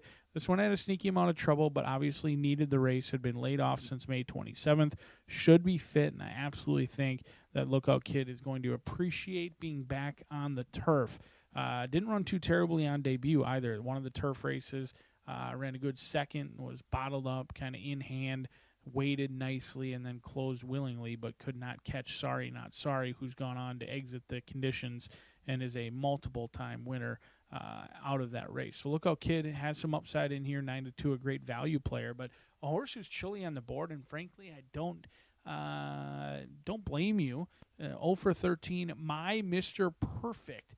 I've had many women call me that in the past, but I've never thought to name a horse My Mr. Perfect. Santos Sanger going to be calling the shots in here. Aaron Thompson, the trainer, into this spot, and I'm sure they're thankful to be back on the turf. This will be the 4th time in a row they've entered My Mr. Perfect on the turf, and it'll be the first time they actually get to race on the turf. A lot of off-turf events, certainly muddying up the form. Now, 0 for 13 is a little bit misleading because 10 of those defeats came on the main track. I think Aaron Thompson and Tanya know that My Mr. Perfect ultimately wants to be on the turf. I mean, in the 3 turf tries, they've run great. A second and a third did hang a little bit when beaten by McAdoo. They went right up to the throat latch, looked like an easy winner at about the 16th pole, and McAdoo battled back on the inside, the win somewhat going away. That was my first concern, that My Mr. Perfect might have a little bit of hang to him. However, he's not really 0 for 13 on the turf. 0 for 3, and each and every start on the turf has been, frankly, very, very good. So I understand that he's 4 years old, still looking for his first victory. He is 0 for 13. I get all of that, but he is undeserving of being anywhere near 10-1 or double digits in here. My Mr. Perfect can absolutely win this race. 10-1 would be a huge value player in here, but let's take a chance to talk about Rachel's Itoba pick 4 as the horse is getting the leg up. 15% takeout. The horses are going to be on the track. You'd be remiss not to follow Rachel on her pick 4 ticket. 10 Indiana breds kicking us off, and then we're going to have a couple of $100,000 handicaps. Over $250,000 set to be given away in this pick 4, and you can't win it if you're not in it. Good luck.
The horses call post right now for the 5th race. Here a maiden turf mile. Course firm rail at 48 feet, day field of 10. Scratch the also eligible.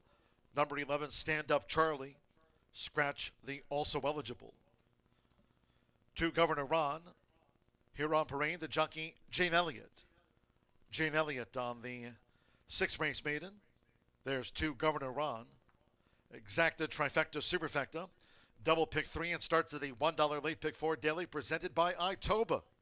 3 minutes to post time. Maiden turf mile start. Drawing close.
Less than 1 minute away from post time.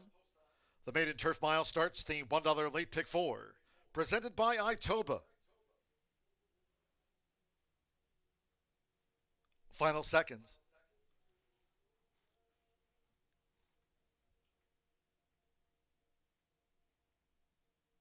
The horses are approaching the starting gate.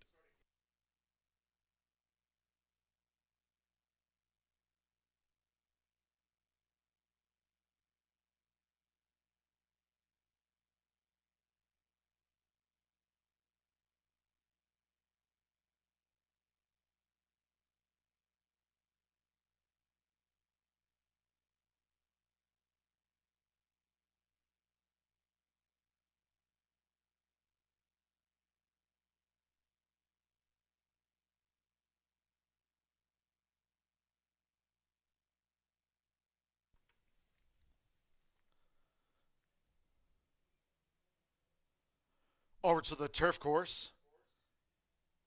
Arriving at the gate, it is now post time. Loading for this maiden turf mile, Rodney Prescott, Millard's Legacy first in.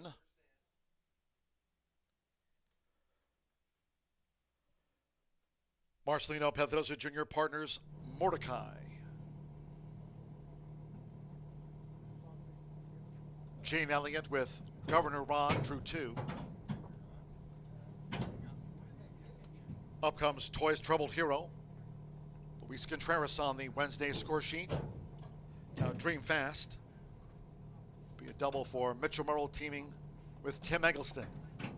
Dream Fast has moved into the starting gate. Javier Padron Barcenas with Hard Scholar drew 4. Lookout Kid loading. Alex Ashard has a turf win on the day. Sando Sanjo with My Mr. Perfect to post 9. Alberto Burgos with After Big Storm here over the mile. Lookout Kid, 9-5 favorite. One more, Joe Ramos and 3-time started. Good Stuff. Good Stuff going in. Stand by. Mile for the maiden. Here comes the 5th of the day. All in. And they're off. Mordecai in the middle. Hard Scholar with Dream Fast. Taken back was Millard's Legacy off of heels. Here's Toy's Troubled Hero and My Mr. Perfect also well up as they make their way toward the first turn. With Javier Barcenas. Hard Scholar has taken the early lead. Dream Fast in tight quarters there. Dream Fast is off of the leader's heels. Toy's Troubled Hero keeps Dream Fast in the pocket. Governor Ron toward the inside and My Mr. Perfect fourth on the outside as it's Hard Scholar. So Hard Scholar, the leader here, through a quarter in just over 23 seconds. Javier Padron Barcenas and Hard Scholar has made the lead here. Length and a half to Dream Fast, who's now second upon settling by 3/4 length. Toy's Troubled Hero, and on the outside, My Mr. Perfect out deep on the course, running in 4th. Jane Elliott at the poles with Governor Ron in 5th. Mordecai 6th, midfield after a sharp start. Then comes Good Stuff in the white helmet. Millard's Legacy was squeezed back soon after the start. The trailers are Lookout Kid and After Big Storm. Half mile in 47.61 seconds. Hard Scholar leads the maiden turf mile, but now with inside 3 furlongs to go. Hard Scholar nicely for Javier coming toward the quarter pole from Governor Ron, who takes up the pursuit. Dream Fast took back off of heels and has dropped back through the field. Dream Fast. Governor Ron takes a run now at toward the inside. Hard Scholar, the longtime leader. Mordecai, My Mr. Perfect, Good Stuff in scoring range. 3/4, 1 minute 11.65 seconds. Hard Scholar's a furlong away and has a 4-length lead now. Governor Ron drifted off his line. My Mr. Perfect and Good Stuff is back in 4th. Hard Scholar and all the way winner. My Mr. Perfect was the runner-up. Governor Ron 3rd and Good Stuff finished 4th.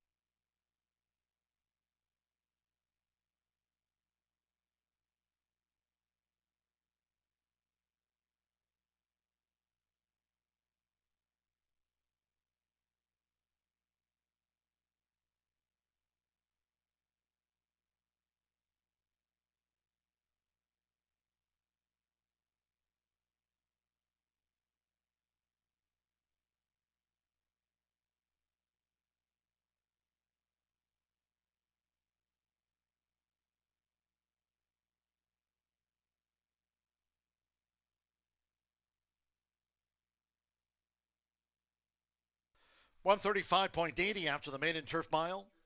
135.80, 4.9, the unofficial 4. Hard Scholar, 3-1 first.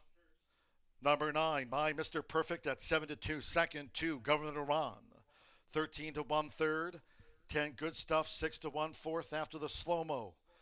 Mordecai on the wire with Lookout Kid. Millard's Legacy, Hambridge Stoon after the start. 4-9-2-10, the unofficial.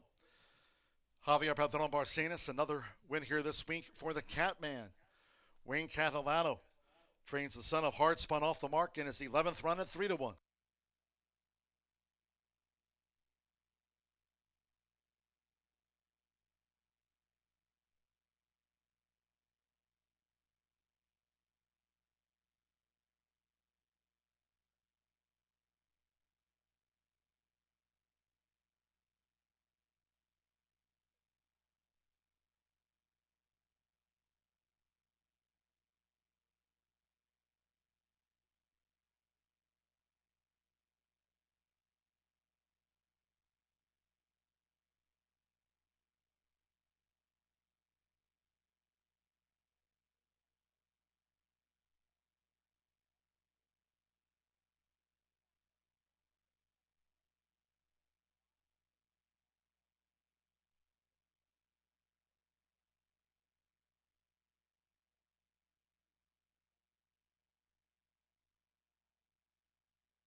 Race 5 official.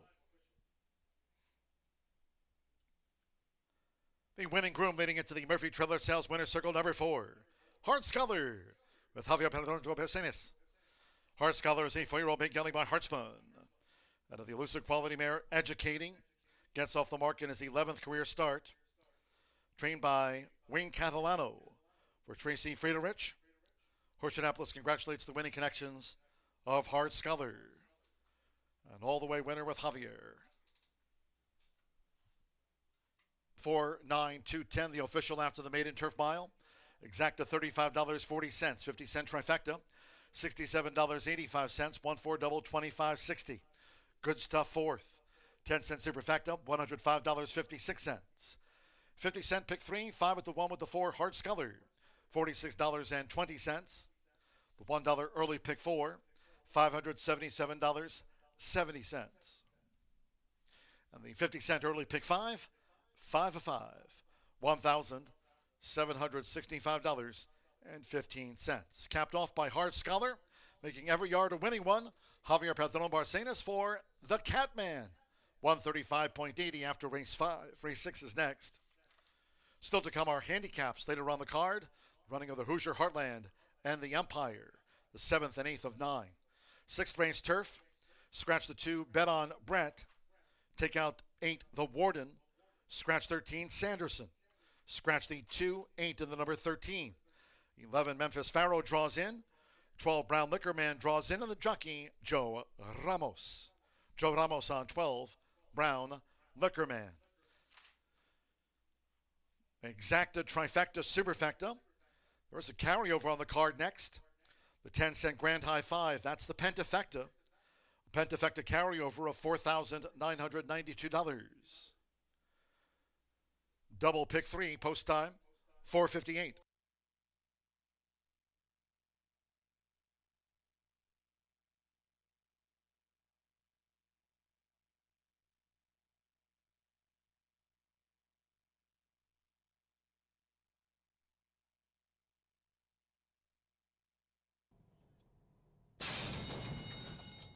Theroff. Mordecai in the middle. Hard Scholar with Dream Fast. Taken back was Millard's Legacy off of heels. Here's Toy's Troubled Hero and My Mr. Perfect also well up as they make their way toward the first turn. With Javier Barcenas. Hard Scholar has taken the early lead. Dream Fast in tight quarters there. Dream Fast is off of the leader's heels. Toy's Troubled Hero keeps Dream Fast in the pocket. Governor Ron toward the inside and My Mr. Perfect fourth on the outside as it's Hard Scholar. So Hard Scholar, the leader here, through a quarter in just over 23 seconds. Javier Padron Barcenas and Hard Scholar has made the lead here. Length and a half to Dream Fast, who's now second upon settling by 3/4 length. Toy's Troubled Hero, and on the outside, My Mr. Perfect out deep on the course, running in fourth. Jane Elliott at the poles with Governor Ron in fifth. Mordecai sixth, midfield after a sharp start. Then comes Good Stuff in the white helmet. Millard's Legacy was squeezed back soon after the start. The trailers are Lookout Kid and After Big Storm. Half mile in 47.61 seconds. Hard Scholar leads the maiden turf mile, but now with inside 3 furlongs to go. Hard Scholar nicely for Javier coming toward the quarter pole from Governor Ron, who takes up the pursuit. Dream Fast took back off of heels and has dropped back through the field. Dream Fast. Governor Ron takes a run now at toward the inside. Hard Scholar, the longtime leader. Mordecai, My Mr. Perfect, Good Stuff in scoring range. 3/4, 1 minute 11.65 seconds. Hard Scholar's a furlong away and has a 4-length lead now. Governor Ron drifted off his line. My Mr. Perfect and Good Stuff is back in fourth. Hard Scholar and all the way winner. My Mr. Perfect was the runner-up. Governor Ron third and Good Stuff finished fourth.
tell us about your horse in the Hoosier Heartland?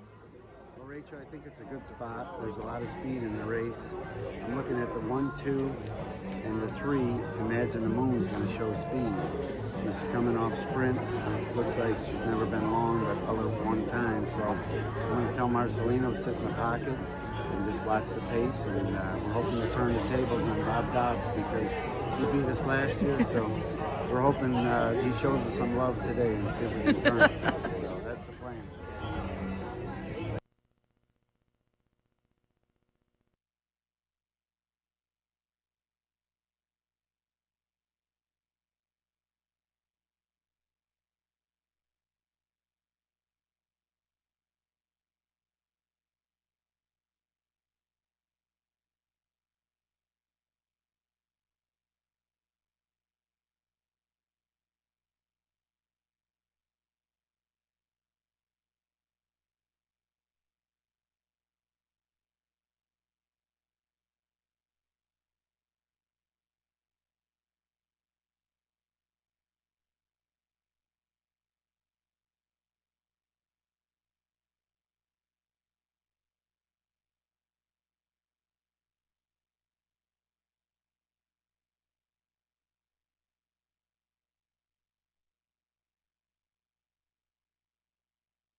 And then there were four. Race number 6 starts the final 4 races on this wonderful Wednesday program here at the shoe. Just 9 minutes to post as we head back out to the turf course once again. This does start the final thoroughbred pick 3. Of course, coming up with those 2 premier races, races 7 and 8 for the sired sorts to go long on the dirt. But first and foremost, race number 6. This is a turf event, an allowance race for those who have not won a race other than or never won to lifetime a mile and 16th on the turf. Scratches of the 2 and 8. Numbers 2 and 8 are out. And number 3, Real Fast, currently even money, the people's pick, and I can see why. This one's going to be a tough customer. Kind of got rolling a little too late in the most recent start on August 18th here at the shoe. And that was a little bit of soft going on the turf course that day, which generally here with the rail setting at 24 feet kind of plays the speed a little bit. But Real Fast did get rolling, just missed in behind Foligno. That's a horse that's on a 2-race win streak from the Brad Cox Barnson and Nyquist. That was a pretty good race that day. Time before was third at Turfway over the synthetic in a first level optional allowance race, beating 3 lengths. That was a stellar field as well. Of course, Hold My Bourbon was the winner that day. We know Hold My Bourbon was involved in that controversial beat at Churchill and then came back and won a 2X at Saratoga 2 starts back and then tried a grade 1 in his last start. So this Sunday Kitten's Joy has certainly been keeping good company. Is winless on the turf, but I think the horse tries every time and is going to get the perfect pace setup, I would believe, in here. Even money on this one for Paulo Lobo, carry the Brownwood Farm Silks, and Evan Roman has the call here. This one is 5 for 8 lifetime in the money, and I just think needs a clean trip Real Fast. Gets the extra 16th of a mile that I think he really needs, and to set up that late running style. He does come with a flurry late, and Real Fast for those reasons is my top pick. Now for second, number 1-4 Top was 12-1 in the morning line, currently 3.5-1. And Fernando de la Cruz will get the leg up from the assistant for Mike Maker here, carrying the Paradise Farms Silks. Now this one's a 3-time winner, and one start over the local lawn was a winner in the last start. That was a non-3 conditional claimer for the 20, but 7 for 14 lifetime, 50% in the money. This one, I think, with the rail draw, probably should be much closer to pace than usual. It was just 3 lengths off the lead last time, but with that inside draw and the rail set out to 48 feet, I think it's advantageous to go. And we generally see horses carry their speed like the previous race here on the turf course with the rail setting. But 4 Top generally isn't on the lead, but I think he's going to be closer to the pace today here for Fernando de la Cruz, who's known to be a forward rider. And 4 Top right there in the paddock, looking pretty good. 3.5-1. I think it's a good price on the horse. I know he was 12-1 morning line. We do lose 2 horses in here. One of those which was probably a fifth of the line. So that's the reasons that one's price has came down. Now, a horse that I thought would be a price is one I'm going to use for my third spot. That's the 9 Fayette Spirit, currently 19, now 20-1 on the board for Robbie Medina and Snake River Stables. Now, Alex Achard will get the riding assignment here. Now, this one went to Saratoga last start. I think that was a really good effort. Was 6 beaten 5 lengths, and there's another one that does have a closing kick. Was 6 beaten 5 lengths in behind Iron Max. Was ignored that day off that win at Belterra in the time before. But sometimes these horses head over to Belterra. Usually you see fillies that are really well bred or with some money go over there and break their mane just so they have some residual value as a broodmare. But sometimes the boys races, horses looking for turf racing. Now turf races get oversubscribed in this part of the country this time of year, so sometimes it's hard to get in, and a horse like this may go over there and win. Light bulb comes on, the horse figured out what it's all about. I know the horse is 5 years old with just 1 lifetime win from 21 starts, but another that's a practical sort. Number 9, that Fayette Spirit here in race number 6. I'm going to go 3-1-9. As you see, the paddock judge has given the riders up orders as 4 Top will lead them out to the track here. My top pick again, number 3, Real Fast. This starts the final thoroughbred pick 3. Don't forget here, we do have that 10-cent grand high five offered here with a $4,992 carryover, somewhere around $2,300 plus in new money already as they come to the track. That's a 10-cent base bet. The top 5 finishers with that free money in the pool, nearly $5,000 of free money already in the pool. Now, 4 minutes, here they come. Race number 6 at the shoe. Good luck.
The horses call post right now for the 6th race.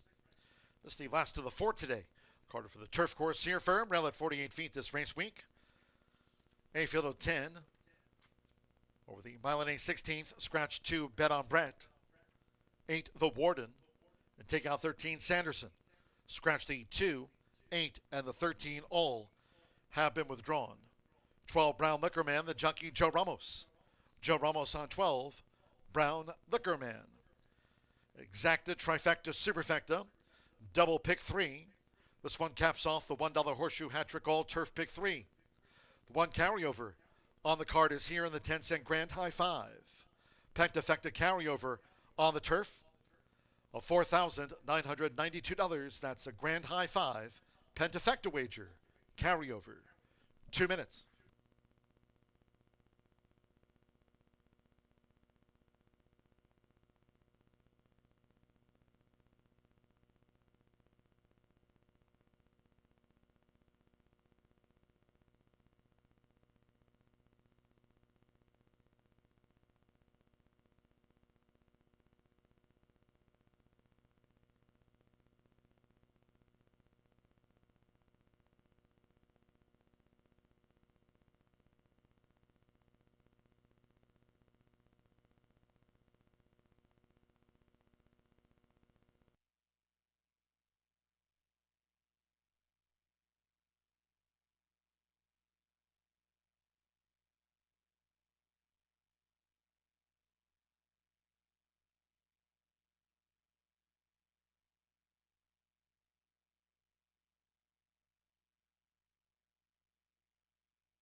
We're less than 1 minute away from post time for our final turf race on the card.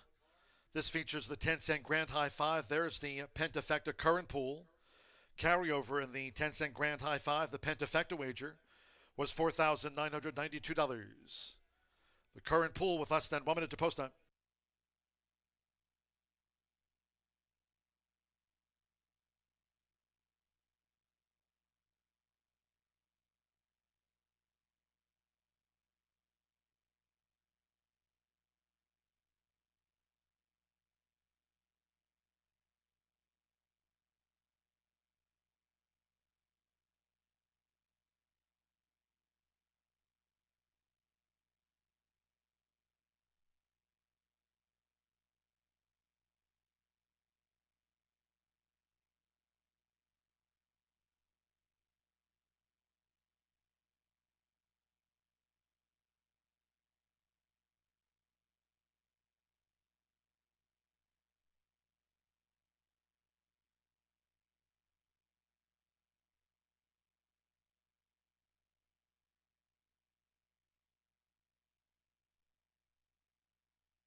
The horses are approaching the starting gate.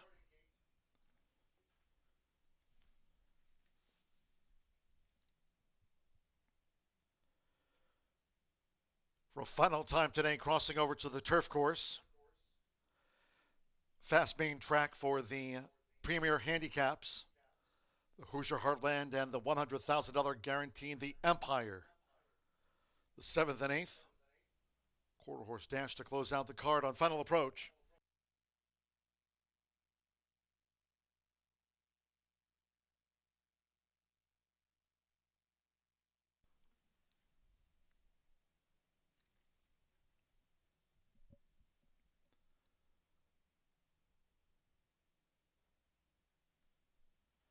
The horses have reached the starting gate.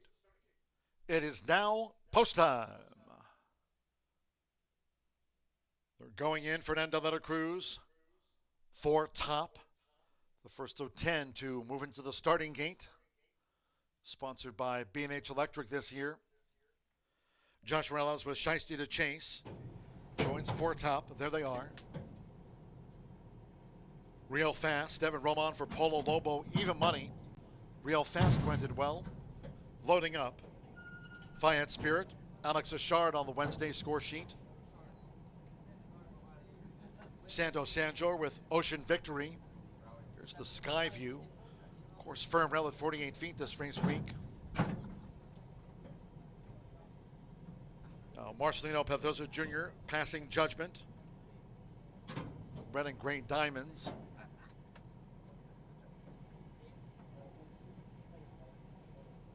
Rodney Prescott with Memphis Pharaoh. Here over the mile and 16th. Maroon white diamond belt for Baltimore Heart. Mitchell Murrell here for Brian Williamson. Baltimore Heart is in, 2 back. Samuel Bermudez with BB Prince. Real Fast, the 4-5 favorite. 15-1 on BB Prince, and one more. Joe Ramos with Brown Liquor Man. This will close out the Horseshoe Hat Trick All Turf Pick 3 before the main track handicaps. And here's Brown Liquor Man. Starter Ray Kuick at Horseshoe Indianapolis has the trigger. All in. And they're off. Starter caught them on a nice line. Baltimore Heart is away well with Real Fast. 4 top has the gold dots on the black sleeves and just leads out for Fernando Veta Cruz. It's 4 top. 4 top joined by Real Fast with company past the awning. Passing Judgment is right there, and toward the inside is Fayette Spirit, who found the rail in 4th for Alex Ashard out to the stretch. There comes Baltimore Heart, who's running in 5th. Shiesty to Chase in 6th. Brown Liquor Man and the white cap is wide 7th as they round the first turn. Shiesty to Chase took back off of heels. BB Prince up the inside trail from on the outside. Memphis Pharaoh, who's running second to last, and Ocean Victory trails the quarter 23.58 seconds. Going up the back of the course, it's 4 top. With the rail for Fernando. 4 top leads here by a length to Real Fast, staying close there for Evan Roman with the front runner. Now just inside a half mile to go. Then toward the inside is Fayette Spirit running in 3rd. Passing Judgment on the outside is 4th. With Brown Liquor Man in 5th. Baltimore Heart in the maroon cap is midfield. Then comes Memphis Pharaoh, who's wide. BB Prince, Shiesty to Chase, and Ocean Victory, and behind horses tries to take closer order as they traverse the far side of the course. The front runner, 4 top, clocked a half mile in 48.68 seconds at the quarter pole. 4 top nicely. Real Fast being ridden out to gain. To the inside, right there off the turn, is Fayette Spirit after 3 quarters. In 1 minute 12.48 seconds, Baltimore Heart is coming with a charge. 4 top, 1 furlong away. Fayette Spirit, Baltimore Heart, Real Fast boxing on between horses as they come inside the final half furlong. It is 4 top, and here's Real Fast now for Evan Roman. Even Steven, and it's Real Fast who comes away to best. 4 top by a half to 3 quarters. Baltimore Heart on the wire with Fayette Spirit next from BB Prince, Passing Judgment, Memphis Pharaoh, along with Ocean Victory. Brown Liquor Man dropped away, and Shiesty to Chase among those last home.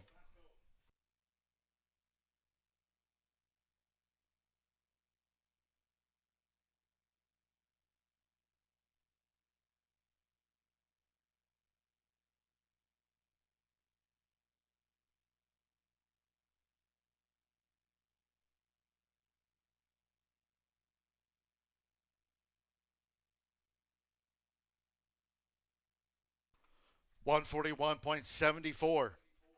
3-1, then a show photo. 3 real fast. 9-5 favorite takes it out over second choice at 2-1. 4 top. 3-1, Baltimore Heart. Fayette Spirit. Passing Judgment next with Memphis Pharaoh, BB Prince. Brown Liquor Man among those next across the finish. 141.74. Evan Roman, Paulo Lobo. Brownwood Farm Homebred. Real fast at 9-5. The favorite obliges.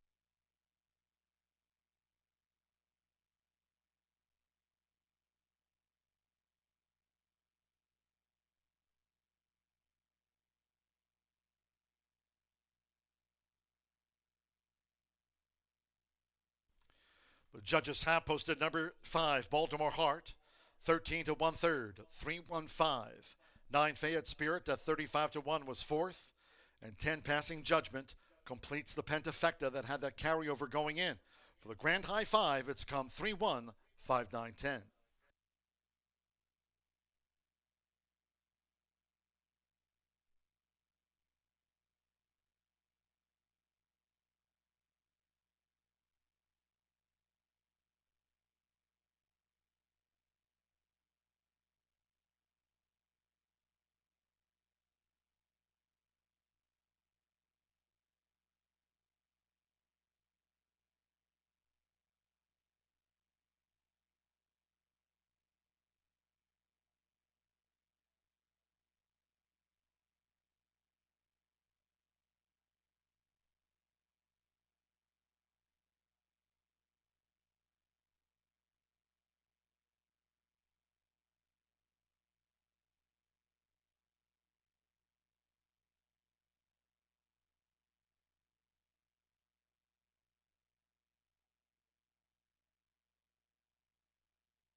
And the Murphy Trailer Sales winner circle the 3 real fast with Evan Roman. Real fast is a 5-year-old chestnut horse by Kitten's Joy. And of Kiss Me Now by TH Approval. Trained by Paulo Lobo. Were Stanley Bergman's Brownwood Farm LLC. The winner was bred in Kentucky by Brownwood Farm. Horseshoe Indianapolis congratulates the winning connections of Real Fast. It's official. The 3-1 Exacta paid $18.20. 10-cent Pentafecta, $299.54. Passing Judgment ran 5th. 50-cent Pick 3, $20.50. The 4-3 double, $23.20. Baltimore Heart was 3rd. 50-cent Trifecta, $29.65. And the 10-cent Superfecta paid $49.58. Fayette Spirit was 4th. Passing Judgment 5th for the Grand High 5. And the turf, the 2, 8, and the 13 were the non-runners. Favorite first. 10 ran, 141.74. Course firm, rail at 48 feet this race week. Thursday post time to cap off a 4-day stretch off tomorrow from 2:10. A couple of premier handicaps next. The Hoosier Heartland in advance of the Empire. The 7th and 8th are premier races. Fast track. Race 7, 23 minutes away. Scratch 6, Molly's Potion. 13, Bootlegger Justice draws in. Joseph Romero rides 13, Bootlegger Justice, waits correct. Scratch 6, Molly's Potion. Exacta Trifecta Superfecta, 10-cent Grand High 5, double final pick 3 of the day. Post time will be 5:33.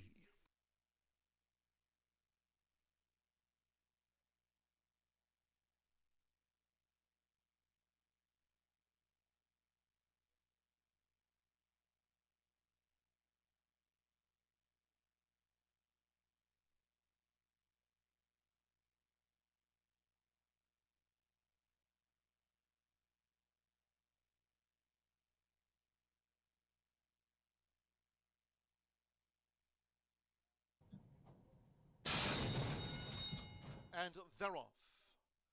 Starter caught them on a nice line. Baltimore Heart is away well with Real Fast. 4 top has the gold dots on the black sleeves, and just leads out for Fernando de la Cruz. It's Four Top. Four Top joined by Real Fast with company past the awning. Passing judgment is right there, and toward the inside is Fayette Spirit, who found the rail in fourth for Alex Achard out to the stretch. There comes Baltimore Heart, who's running in fifth. Shiesty to Chase in sixth. Brown Liquor Man and the white cap is wide seventh as they round the first turn. Shiesty to Chase took back off of heels. BB Prince up the inside trail from on the outside. Memphis Pharaoh, who's running second to last, and Ocean Victory trails the quarter 23.58 seconds. Going up the back of the course, it's Four Top with the rail for Fernando. Four Top leads here by a length to Real Fast, staying close there for Evan Roman with the front runner. Now just inside a half mile to go. Then toward the inside is Fayette Spirit running in third. Passing Judgment on the outside is fourth. With Brown Liquor Man in fifth, Baltimore Heart in the maroon cap is midfield. Then comes Memphis Pharaoh, who's wide. BB Prince, Shiesty to Chase, and Ocean Victory and behind horses tries to take closer order as they traverse the far side of the course. The front runner, Four Top, clocked a half mile in 48.68 seconds at the quarter pole. Four Top nicely. Real Fast being ridden out to gain. To the inside, right there off the turn, is Fayette Spirit after three quarters. In 1 minute 12.48 seconds, Baltimore Heart is coming with a charge. Four Top, 1 furlong away.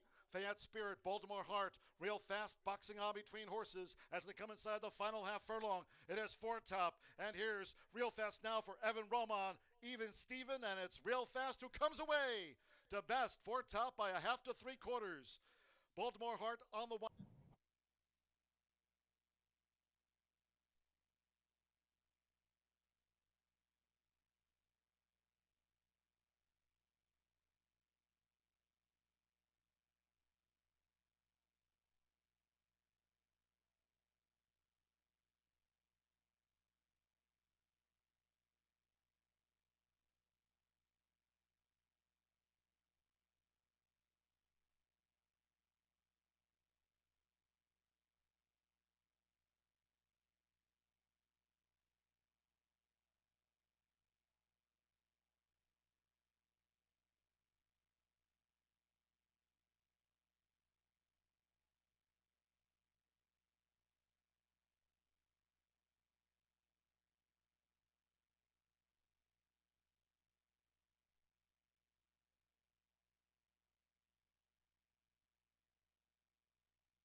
Just tell me about who's your daddy now.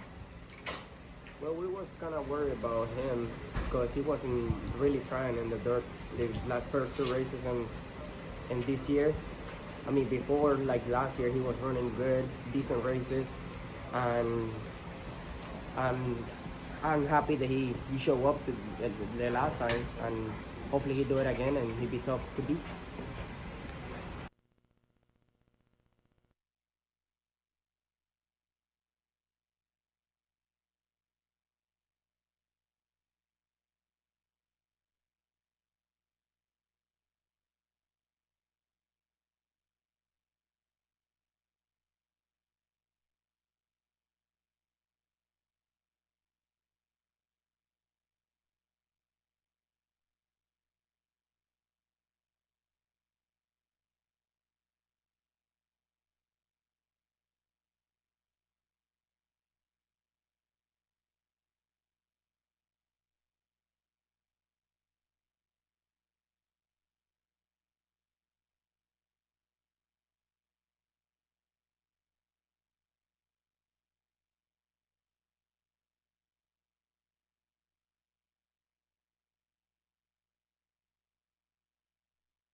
Ten minutes to the 7th race here at Horseshoe Indianapolis, and we're going to kick off our handicap action. Me and J-Mac down here looking at everybody in the paddock for the Hoosier Heartland, the $100,000 guaranteed, a mile and a 16th on the dirt. Tell me what you think off first glance, J-Mac. We've been looking at it. Your one is huge, has a what'd you call it? A full like a scoop blinker. It's pretty much a full blinker. cup. Like She has a full cup, tendency yeah. to drift, you know, Yeah, and I yeah. think that kind of helps her from doing so. But they're glad they got her on the rail, huh? Yeah, right. She's going to have complete blinders on today. So, but yeah, a beautiful group here. Right now, the current favorite is the 2 here she looks today. good in the paddock, too. She does. 8-5, just walked by for sure. But let's talk about, I like to go in Jimmy Mac's order. I would love to hear about 10-1 last time I looked. Innisfree last. The 12 in here. Is who you have, and I included in my super. I put 4 horses. I know we've been doing 3, but it's a full field. Yeah. We have a scratch of the 6, the 13 draw in. Might as well do a super. Yeah, standing room only here in the Hoosier Heartland. It's really well-matched field. I think it's all about the pace, and I think there's some horses here that can maybe overbet that may have questions, with being distance limited. But I think Innisfree last, number 12, who we're talking about, currently 12-1, is going to get a favorable pace set up. The pace is going to be hot. There's a lot of horses showing speed short. It's going to be stretching out, going long here. Innisfree last has been closing with a rush, coming back to the sired sort, and the price was a big draw for me. But, this filly's won 3 races from 11 starts. She tries every time, and I think she has a huge chance in here, Rachel. I think she does too. That's why I couldn't help but do 4, and then I felt the same way in the next race. So Burgos, so he's coming off a double yesterday, right? Yeah. So he's hot. And we'll go to the 2. Crosley. Jimmy Mack has this one in his exact spot. This is my top selection and the betters right now. Sammy B aboard for John Langemeyer. This 4-year-old filly, she was close in the peony. At the distance, she was 3rd. But if you go back last year, some of these mile stakes races, she won the Itopa filly. She was 2nd Lady Foghorn. She's good at routing in this kind of classy race. Yeah, she's just, the question is whether she can get covered up. I think she's a Yeah. filly. If she does find herself loose on the lead, she kind of wonders about. I think she does her best running and relaxing. If she can get some horses to cover up to the outside, even if she's on the lead, she just needs to be covered up. And Crosley, she's earned over $231,000. You know, John Langmeyer is such a huge part of this Indiana program. Has another, and she's probably my paddock pick on looks. Really, you think so? The one I think so too. I agree. I love talking about her for sure. Looks really good. So, who should we talk about next? Do you want to switch gears, talk about the 3 a little bit? I think the 3 and the 4 are interesting. I talked to Marcelino about the 4, but the 3, Imagine the Moon, I thought was going to get some action and is the co-favorite, I guess. Yeah, so, she wasn't early, but Yeah. she's taking some support now, 8-5. But this is another one. All she does is win, right? Yeah. 8 wins from 23 starts. I think she's 15 from 23, made just shy of $350,000. She won the she won the prep for the sprint race last start, but she is a handicap winner at the meet, and she will be forward. Yeah, and I totally missed your segue because you said Tiz Bayou looked really good. I should Yeah, have just tried. talked about her. Yeah, because I think I was like, did we already talk about her? But we were talking about how good she looks. Tiz Bayou, though, I do want to talk about the one who we're going to put in for Jimmy Mac's trifecta. And Tim Eggleston, talk about hot connections. I mean, Aaron West and Sammy Bermudez come to mind. Tim and Mitch obviously come to mind. Fernando, you know, up for everyone, but just really good early running style for this mare, and she gets, you know, the inside, and like we said, it's probably going to help, seeing as how she's got that cup right there, right, Yeah, Tim? and Tim just gave us the gave nod. us yeah. But, you know, 12-1, it's tough to get 12-1, and Tim Yeah. Eggleston charge. This one returns to the state breds, just missed behind 3 coats in a really tough race, on a race they was on the turf. But this horse has form on the dirt, and was a 4-time winner from 12 starts as well. So a lot of these horses in here, you know, sometimes they beat up on each other. It's just whoever, it's their day. And Tiz Bayou at 10-1 would be a really good day for Mitch and Kathy Jones and Tim. I say put a pentafecta together with my picks and your picks, because we both have the 2, we both have the 12. Well, I guess, yeah, 7-2-1. There's Yeah. the penta right The 7 there. has a big chance in here. I don't know if we talked about her, but Brittany's Golden Faith, she's what, your second choice? That's the one. I was trying to figure out which one we skipped. That was the one. See what happens when Rachel goes back and forth with the It's order. such a wide open It is. race here. There's I so can see how many. you I miss was it. just talking to, I was on Steve Bick earlier today, and we were talking about this horse. Rob Dobbs is another one, like Langemeyer, that reminds me. He's been There's on fire. such- I don't think anybody's hotter than him right now. I would totally agree. And Evan, you know, he just won that last race, so he's looking for 2 in a row. And she's got a good shot. I mean, look at this. And last year, she won by 7. Yeah, she's a 5-time winner over this surface, and she's another one I think will benefit from a potential hot pace in here, and currently has a little value as well, 8-1. And like you said, Rob Dobbs heating up here at the meet as of late, and she won a really tough race when she ran down Beach Dancer last time. All right, everybody, we are going to wrap it up here, but I've got the 2 on top. Jimmy Mack has the 12. Price shopping. Very nice. We are, yeah. You got, what do you got? You got a 10-1 on top, bro. Let's put them together and see if we can't get a 12-10. Well, that 10-cent 12-2 exacta. pentafecta last race paid $300, and I look forward to pay at least that much this race. Jockeys are about to get the leg up, and horses are going to head to the track for the Hoosier Heartland. Here, we're going to send it up to John G. Dooley momentarily to go through your post parade. We're 4 minutes to post. Good luck.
The horse is called Postward. The first of our 2 premier handicaps on the card. Race 7. The 25th running of the $100,000 guaranteed, the Hoosier Heartland. Scratch 6, Molly's Potion. 13, Bootlegger Justice, Joseph Romero. Rides 13, Bootlegger Justice. On parade for the Hoosier Heartland, here's the first of the 12. Tiz Bayou has the rail draw. Mitchell Morrill has win on the card for Tim Eggleston. Trains Kathy Jones, homebred. Tiz Bayou, she's a 4-time winner. 2 is Crosley with Sammy Bermudez. Back on board, the daughter of Pass Rush for John Langmire's Spooky Hollow Racing Incorporated. Number 3, Imagine the Moon. Postward here in the Hoosier Heartland with Rodney Prescott. Riding for Rancho Monarca LLC of Catherine and trainer Tony Duran. Number 4, It's Forever. The jockey Marcelino Pedroza Jr. won the first of the day. Riding here for Michael J. Wern, Bob Dont, and Tony Granitz. Trains the 6-time winner. Number 5 is Jolly Justice. Joe Ramos with 59 wins here this season. Postword for Randy Klopp and Roger Speece's Speece Stable LLC. Scratch the 6. 7 is Brittany's Golden Faith. Evan Roman back on board, this last out winner for Bob Dobbs Jr., breeder owner, Milladar Selden Revocable Trust. Number 8, Soul Run. Alex Ashard on the Wednesday score sheet. Riding here for Staten Island, New York native Karen Whittick and owner Andrew C. Ritter. Number 9 is March Rosie. Jose Gutierrez riding for the Juan Saez Leading Apprentice Award this season. Here in the handicap for Tomas Medina and Blanca Salazar. Number 10, Classic Kitten, a 3-time winner. Santos Sanjo riding for Jose Casares and Jimenez Racing Stable LLC of Normando Jimenez. Number 11, Evil Intentions, has the meet leader Fernando de la Cruz riding for Rob Dobbs Jr. Postword for Rob Dobbs Racing Incorporated.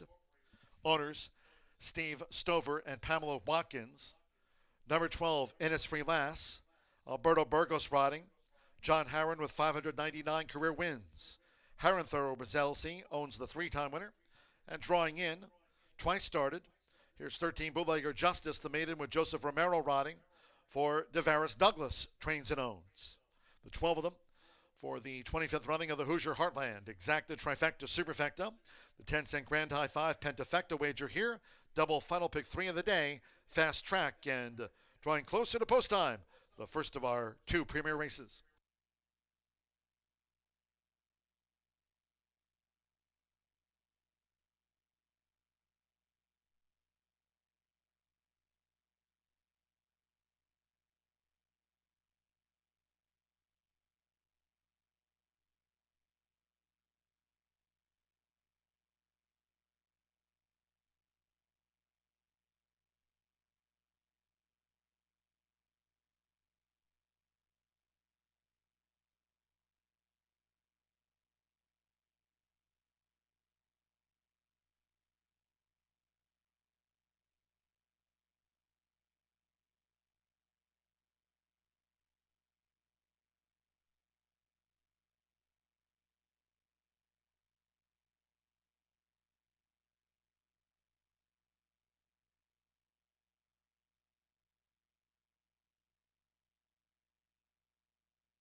$100,000 on the line, a mile and a 16th. The distance in here on your screen now is the favorite. Imagine the Moon on the stretch out. This 5-year-old mare, she's a win machine. She's 8 for 23 lifetime. She's done herself very nice this season as well, looking to push those earnings up over $100,000 despite racing less than half of how much she did last year. She's had more earnings this year than she did last year. She's only started 4 times versus 10 last year. She should come in fresh, and she is the bettor's choice at this point. But the 4 is It's Forever. Tony Granitz, Marcelino Pedroza Jr. teaming up in here. Pedroza already a couple of wins on the day. Tony Granitz, no stranger to winning stakes races here at Horseshoe Indianapolis.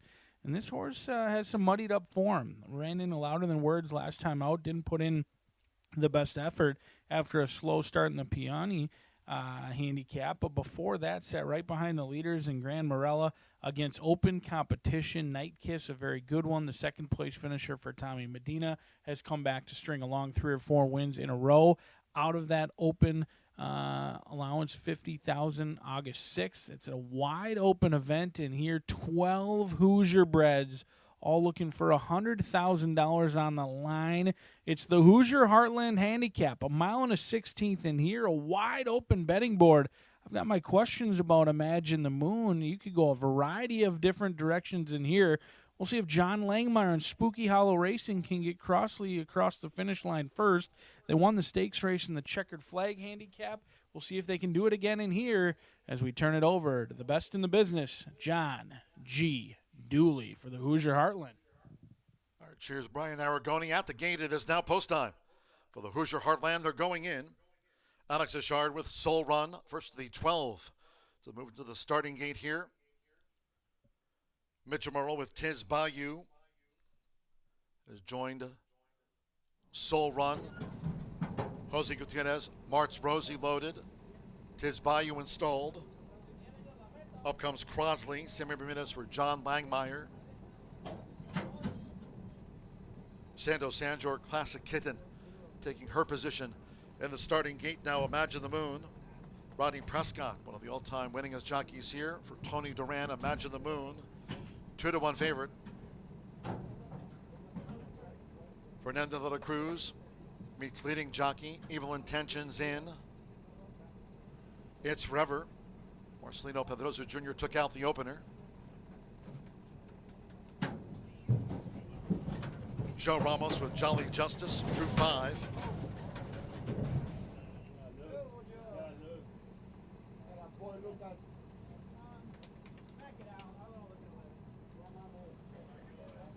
Now Evil Intentions was fractious in the starting gate.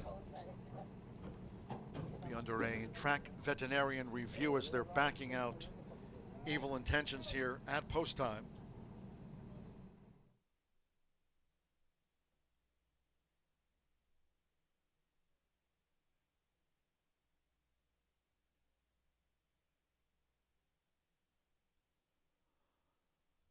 Evil Intentions, okayed by the track veterinarian to reload and run here in the Hoosier Heartland. Jolly Justice going in now. Alberto Burgos, Innisfree Lass, 2 back. Brittany's Golden Faith will be a double on the card for Evan Roman after Real Fast took out the turf. Okay, one more. Joseph Romero with Bootlegger Justice drawing in to make up the 12. Fast track here on the beautiful day at Horseshoe Indianapolis. Here over the 1.16 miles. This field of 12, 45 wins between them.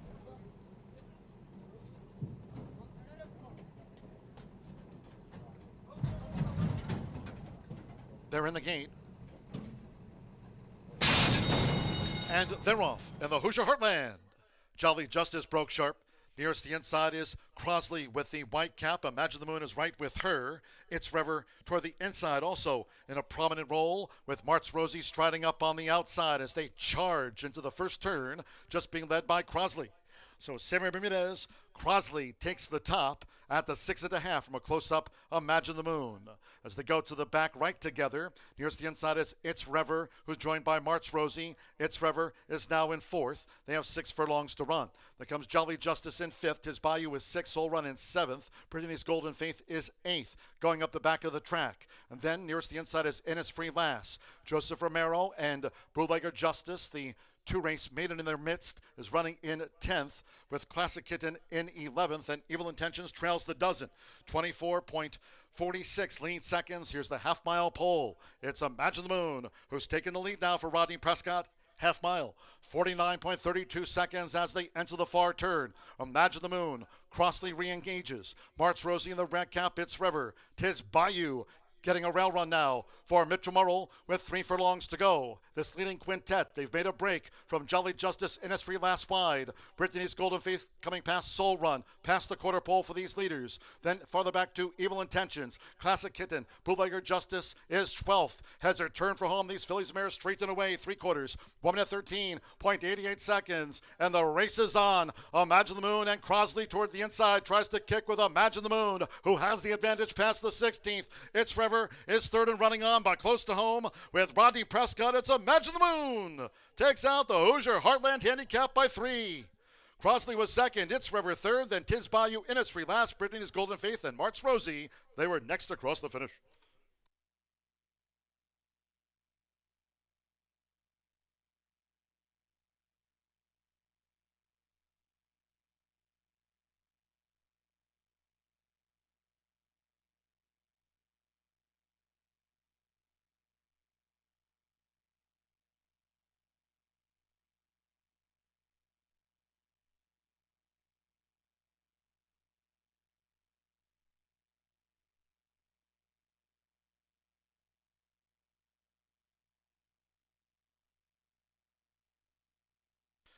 $145.47 after the Hoosier Heartland of 2025. 3-2-4-1. Fifth is a photo. Here's the slow-mo 3. Imagine the Moon first. 2 Crossley. 3-1 was second. 4 It's Forever. 4-1 third. 1 Tis Bayou. 5-1 finished fourth after the Hoosier Heartland. Innisfree last was there with Brittany's Golden Faith and also March Rosie, Jolly Justice, Evil Intentions. They were the next two. 3-2-4-1. Stand by for the fifth officially from the judges. Rodney Prescott for Rancho Monarca LLC, Catherine and Tony Duran. She's now a 9-time winner and takes out the Hoosier Heartland.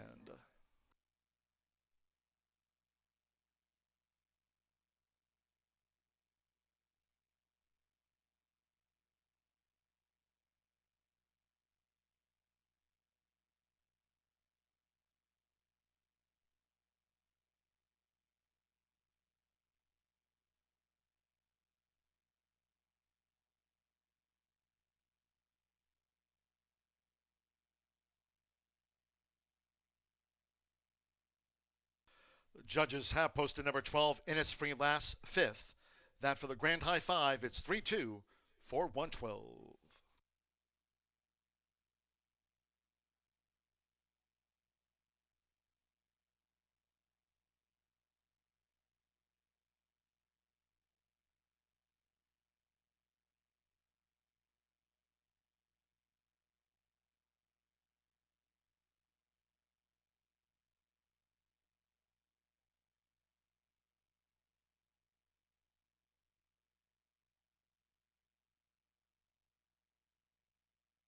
In the Murphy Trailer Sales Winners Circle, a 3-timer this meet for Imagine the Moon. Into the hands of Rodney Prescott.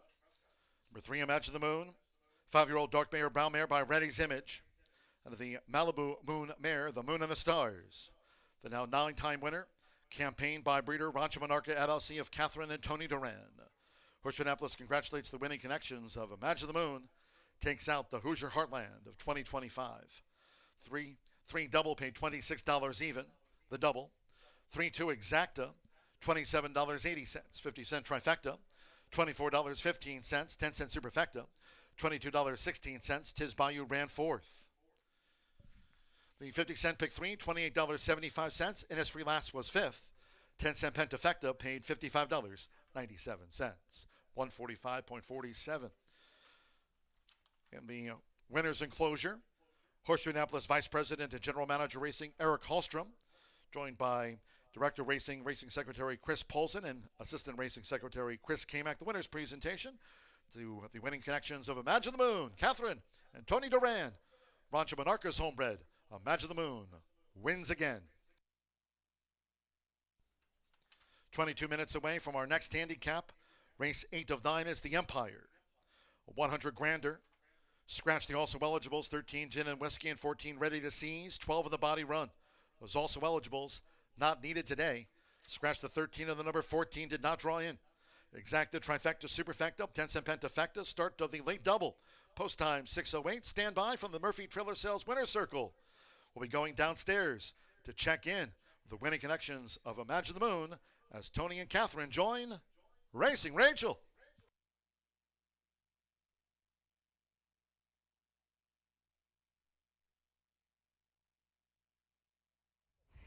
The Hoosier Heartland goes to Imagine the Moon. Tony Duran and Katie here, partners in Rancho Monarco, and you guys breed and own a lot of them together, and it's always really exciting when I get to interview you guys.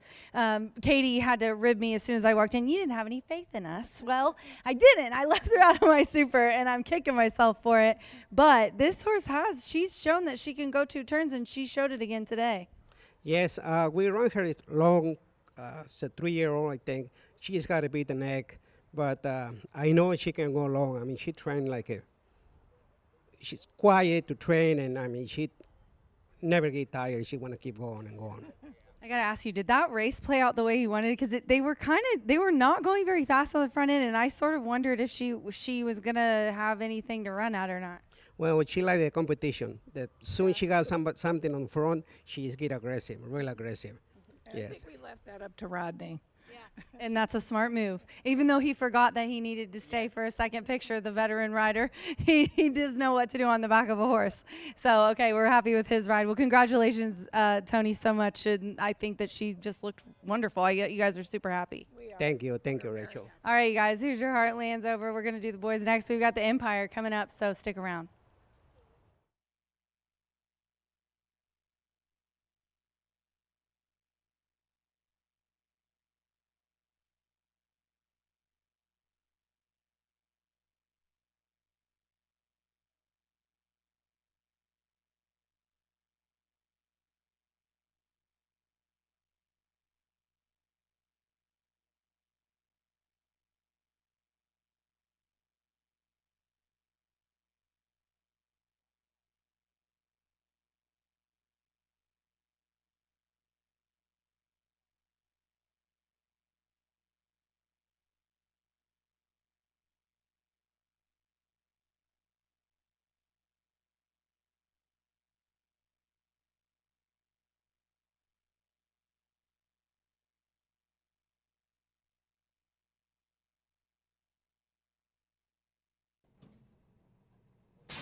And they're off in the Hoosier Heartland. Jolly Justice broke sharp. Nearest the inside is Crosley with the white cap. Imagine the Moon is right with her. It's Rever toward the inside, also in a prominent role, with Martz Rosie striding up on the outside as they charge into the first turn, just being led by Crosley. So Samuel Bermudez, Crosley takes the top at the 6.5 from a close-up Imagine the Moon.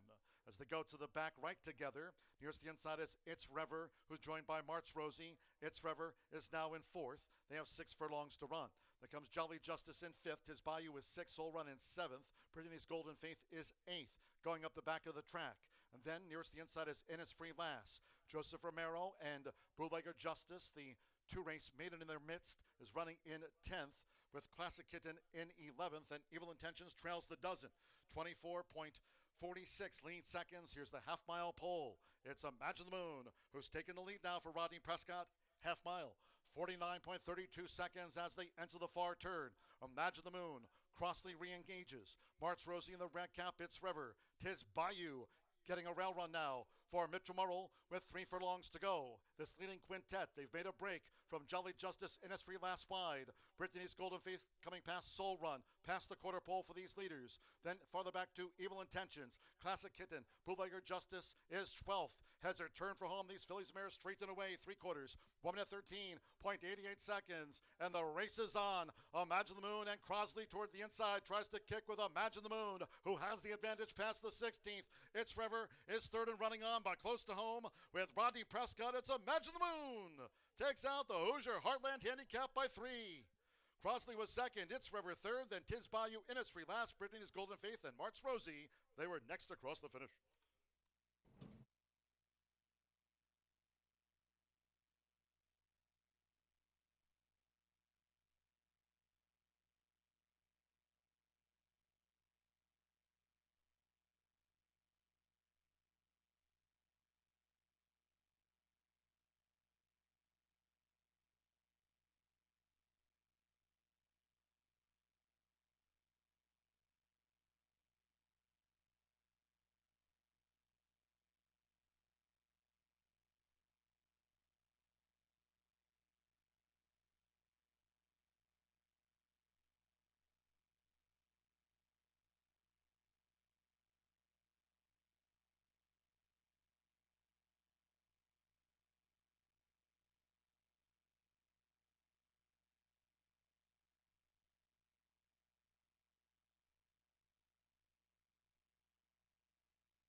We're 11 minutes to race 8 here at Horseshoe Indianapolis. I have a couple things on my resume that I'm very, very proud of. One of them was on X today. It was that I can get ready, like I can go from Quick. homeless to camera.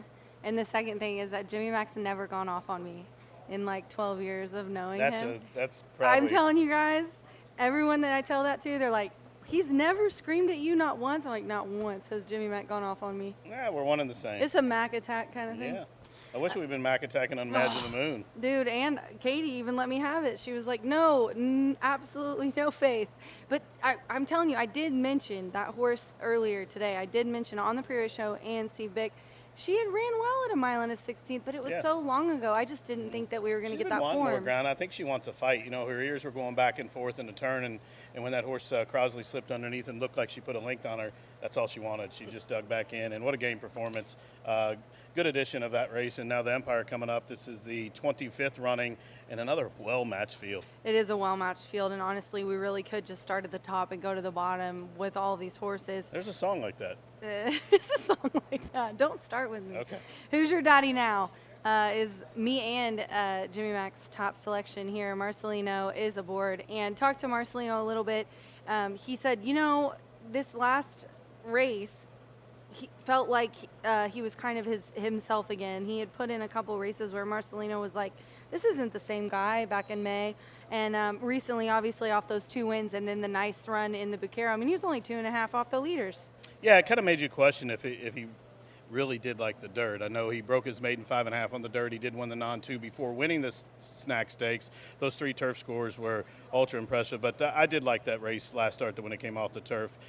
He got my vote again and got my confidence, and I think he's a versatile sort, could show speed if need be, but I think there's plenty of pace signed on in here, Rachel, and he's definitely the horse to beat. 5 wins from 16 lifetime starts, and right now currently 9-5 on the board. Yeah, and I'm so glad that we're going in your order, because if that had been the case, talking to the connections before the race, they're really confident in this one. Double Dog Justice, the 9, is who Jimmy Mac puts in, and I have in my super. He's got his exacta. Honestly, I'd probably move it up. This horse did put up the highest last race speed rating. Granted, it was in an allowance optional, but still a very, very nice running, and this horse has not been worse than 3rd in 5 starts. So definitely one that is you just have to include in your picks. Yeah, absolutely. 4-time winner, 20% lifetime winner, 13 for 20 in the money. And that performance last start off that brief freshening was, like you said, very impressive. Run a 94 speed number. And right now getting some support at the windows.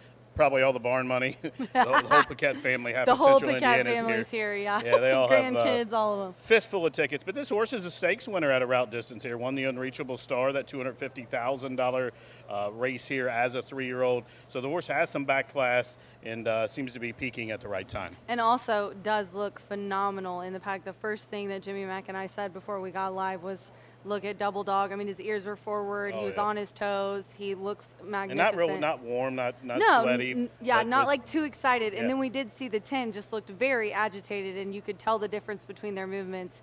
You could just tell he feels good, and he's in a good mood, so to speak. It's important for a horse to feel good on race day. So I give you 2 short prices, and well, you agreed with the top pick, but your second choice is kind of a big number right now, Mr. Chaos. I can't leave out Mr. Chaos. I really, really like this horse. Not only has this horse predominantly, obviously, raced all his races here in Indiana, but also he does have really nice speed at the distance, and he was 2nd in the Empire last year. Now, I know what you're saying. This horse hasn't done much in 3 starts, but, I mean, even in that opening day handicap this year, he was 3rd. So, yes, that was sprinting, but he has a lot of form going 2 turns, and I just really think, you know, he hasn't ran a mile and a 16th since the last time he ran the Empire. Maybe he does want that added distance. I know we all kind of say, but hey, that's what I said about the last race. Maybe the 5-year-old mare doesn't want to go long, but look what she did. She came out and loved it. Yeah, I mean, I think he does. So am I crazy? No, I like it. At 20-1? He's the all-time, or currently the highest sired horse in earnings actively racing right now. Yeah, he's 630. 4th in the history of the sport here in the Hoosier State, and $630,000, nothing to turn your head about. He was 3rd in this race last year, and we already spoke how Rob Dobbs' barn is really starting to click here in all cylinders. Speaking of long shots, let's talk about your 11. You're going to go Unbridled Slope. First of all, I can't even blame you because I love Tavares. He's one of my favorite guys on the backstretch. Sammy B has been riding phenomenally the last few years, coming off a second. Is the distance a question mark for you? Because that's why I didn't put this one here. It seems like he's not really wants to stretch this far out. Well, he was a winner here in the Unreachable Star last year by 6 when making that second start, but had a pair of fourth place performances off the shelf this year. Horrible performance against Open Company on the turf. Don't think he liked that. Came back in the slop and kind of woke up. Was the apprentice rider that day against Kingsbury Road, who was in this race. But get Sammy Bermudez up top. So Sammy has some history with this horse. I just thought the horse tries every time. What, a 30% lifetime winner, I guess. 5 wins from 16 starts. DeVar shows up on big days. He had his lucky cowboy hat on. He told me that black hat he wore here last year when he won this race. So I always take those things very seriously. Listen, the jinx is serious. It's real. It's real. It is very real. What did who was it? It was Chris Davis that came up to us after a race and was like, "I'm telling you, once I get my pictures, then I win 4 races." So I literally bet on all the entries that he had after he showed us his pictures. It works. Like, we can't gotta mention Tiana Richardville. She's a long shot in here too at 25-1, but I think Forever Greedy is a really talented guy. Yeah, would she like to be in with 3-year-olds? She said. We'll see how he does here. She's kind of more looking towards these later stakes races that we have on Hoosier Day, October 1st, and closing day, but she wants to see how he does here. And this is going to be a challenge for him. I mean, it's a step up for sure. Yeah, but I can see why you like the horse. The horse is begging for a route of ground. Yes. I mean, the horse seems like it'd run all day. We'll get some pace to chase. Could show up and get a slice at a price. She has 2 in here. I give both of them some chances underneath as well. But you never know. These sired horses, they kind of beat up on each other, and it's whoever's day it is. And I'm hoping it's Hoosier Daddy's day now, John Langmeyer. So do I. And you know what else I was just thinking is, you and I were talking about how wide open this race is. So we have the favorite on top, but then we've got a 20-1, 25-1, We both have big long shots underneath, so I bet it'll be the first, second, third, and fourth choice in the betting that'll finish. Probably, because top we're going to spread out in that Pensafecta. for Well, we sure. got riders up orders, Rachel. Yep, the horses are heading to the track. We're going to send it to John G. Dooley for the post parade, and then B is going to tell you his thoughts on the Empire here at Horseshoe Indianapolis. Good luck.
The horses called Postford now for the 8th race, the second of our premier races. On the card, 25th running of the Empire. 100 grander over the mile and 16th, a field of 12. Scratch the also eligibles, 13 Gin and Whiskey and 14 Ready to Seize. Scratch the AEs, the 13 and the number 14 Fast Track. Here's the field on parade for the Empire. Won his highest memories on today's Aloha. Rides for Tim Eggleston, trains for Matt Kwiatkowski's 514 Racing LLC. Following the 6-time winner, the 2 is Commander Storm. Santo Sanjor getting the call from John Harron. Trains for Michael J. Ryans, Clabber Moore Stable LLC, and Harron Thoroughbreds LLC. Number 3, Mr. Chaos. 9-time winner, Evan Roman, with a win on the card up here for Rob Dobbs Jr., owners Judy Doris and Ken Sentel. Number 4, Hoosier Daddy Now. Marcelino Pedrosa Jr. on board the son of Charming Kitten again for John Langmeyer, trains for Stuart G. Kendall. Number 5, Forever Greedy. Orlando Mexico riding for Tiana Richardville's Thirsty Acres Racing, LLC. Number 6, CJ Storm Alberto Burgos riding for the trainers. Harron Thoroughbreds NLC, John Harron, Janet and Charles Watt, the ownership. Number 7, Terminally Handsome with Fernanda de la Cruz. Here for Tiana Richardville, breeders and owners, Chris and Ellen Walsh. Number 8, Daddy's Dream. Mitchell Murrell has a win on the card. Trained now by Grant Forster, Patrick D. Donahoe's homebred. Number 9, Double Dog Justice. Joe Ramos in the pink for Ray Peckett III. Trains and owns. Number 10, Positive Change, would be a handicap double for Rodney Prescott after winning the Hoosier Heartland. Here for Julie Sebastian, trainer-owner. On Ronald Slope is drawn 11. Samir Jimenez riding for owner-trainer Devaris Douglas, a 5-time winner. And completing the field, number 12, Kingsbury Road. Luis Contreras has a win on the card, riding here in the Empire for Bob Gorham, 5-time winner in the colors of Marion Gorham. The field for the Empire, exacted trifecta, superfecta double. This has the 10-cent grand high 5 and close to a start.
The girls have been settled. The boys are up next with the Empire Handicap in here. A full starting gate. Scratchy also eligibles of 13 and 14.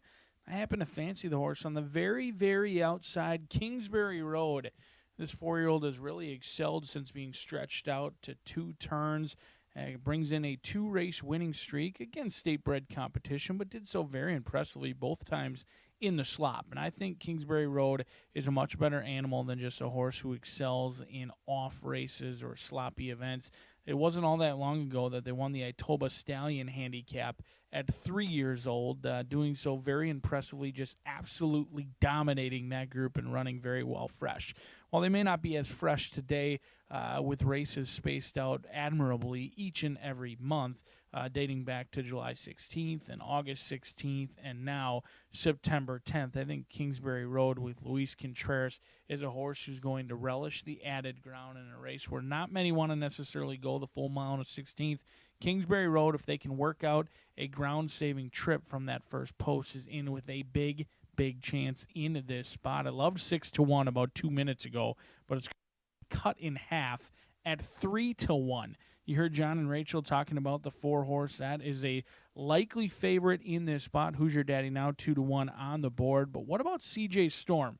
We just saw a horse in race 7 stretch out and do so with a plum. CJ Storm brings in a better race record than they had when they tried a race similar to this last season. They have won 3 races out of 5 starts in 2025 after being 0-10 last year. CJ Storm is a 5-year-old who is getting better with age, and you heard John and Rachel talking about it. John Herron sitting on a milestone victory, and what a way it would be to hit that milestone with a $100,000 Empire Handicap for the good-looking CJ Storm. Alberto Burgos already a winner on the day. He's been aboard CJ Storm in 3 of the last 3 wins for CJ Storm, who has $256,000 in earnings. The question mark is, can CJ Storm handle the distance? I think the answer is yes. They tried 2 turns last year. They didn't have much success. They did run second going around 2 turns in a mile and a 70, and they ran 4th in the Empire Handicap. He's much better this year than he was last year, and I think CJ Storm in with an upset opportunity in here at 8-1. But I'm going to try to get some ground-saving efforts from Luis Contreras and Kingsbury Road as the Gorham gang owns and trains the 5-time winner. 12 of them enter the gate. $100,000 on the line. The Empire Handicap coming at you next. The horses are approaching the starting gate.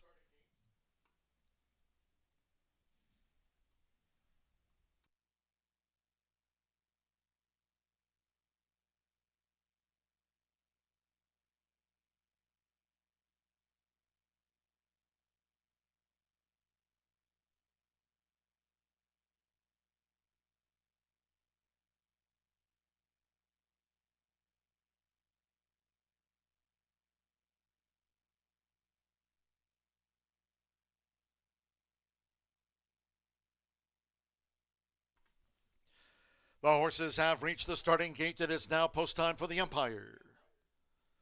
They're going in. Andres Alo with Highest Memories. Fernando de la Cruz with Terminally Handsome. Santos Sanjor, Commander Storm. Mitchell Murrell with Daddy's Dream. Went into the starting gate okay. Evan Roman with Mr. Chaos coming up. 24-1 on Mr. Chaos. Now, Positive Change will be a handicap double for Rodney Prescott. Now, with 4,157 career wins, Rodney Prescott and Positive Change drew 10. Marcelino Pedroza Jr., Who's Your Daddy Now? 4th here in the Bucaro to Runaway Rojo. Orlando Mexico, Forever Greedy, and loading up. Milane 16th. Alberto Burgos, CJ Storm like Commander Storm. Both for John Harron on 599 career wins. Samir Bermudez Unbridled Slope is in. CJ Storm makes it 11. One more, Kingsbury Road. Luis Contreras. The 2016 Prince of Wales at Fort Erie. As a win here at Horseshoe Indianapolis on the card. Daddy's Dream getting fidgety. They're in the gate. They're off. In the Empire. Kingsbury Road was slow to go. Fast start for CJ Storm with Who's Your Daddy Now? Mr. Chaos just leads them now for Evan Roman as they make this run into the first turn. It's Mr. Chaos challenged here in the early stages by Who's Your Daddy Now? And on the outside, CJ Storm. Highest Memories comes up the rail with just inside 7 furlongs to run. Forever Greedy in the blue with the orange sleeves takes back in 5th. Daddy's Dream a wide 6th as they go to the back. Then comes Terminally Handsome with Unbridled Slope. Double Dog Justice settles in the pink. Racing 2 clear from Kingsbury Road, who's running in 10th. And then comes Positive Change and Commander Storm. Opening quarter 23.75 seconds, making this run toward the half-mile pole, Mr. Chaos. Mr. Chaos in charge of the pace. Who's Your Daddy Now staying right there with the leader. They're head-to-head as they make this way toward the far turn. Highest Memories are tracking 3rd. CJ Storm 4th in range. Terminally Handsome 5th. Forever Greedy is 6th. Daddy's Dream a wide 7th. Unbridled Slope is 8th. Kingsbury Road in 9th. Double Dog Justice is 10th. Then comes Positive Change and Commander Storm is 12th. Half mile in 48.03 seconds. Who's Your Daddy Now? Going for the quarter pole with Marcelino Pedroza Jr. as CJ Storm tries to narrow the margin. Highest Memories. Mr. Chaos Levitt has dropped back. Daddy's Dream and Kingsbury Road looking to stoke up on the far outside. Here come the Hoosiers. And it's Who's Your Daddy Now who leads the charge for home. 3/4, 1 minute 12.16 seconds. Who's Your Daddy Now looking at one more furlong. Highest Memories coming with a gain. CJ Storm, Kingsbury Road over here on the stand side. Then Double Dog Justice from out of the backfield. It's Highest Memories for Andres Ulloa. Highest Memories at 20-1 takes the Empire.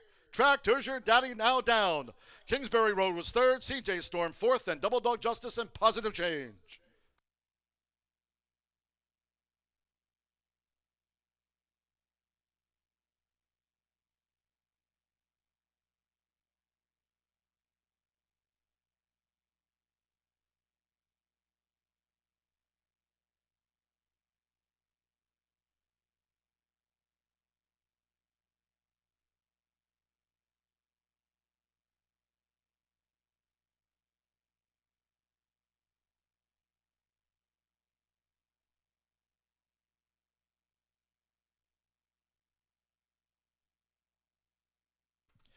144.29 after the Empire.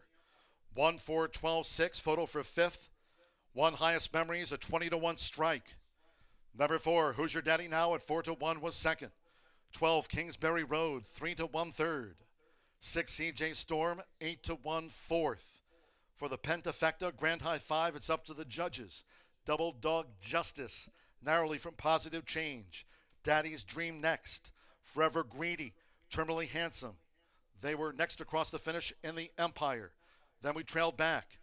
144.29. The Hoosier Heartland went at 145.47. 20-1 highest memories. The son of Santiva, Andres Aloa, big handicap win for Tim Eggleston, having a super meet.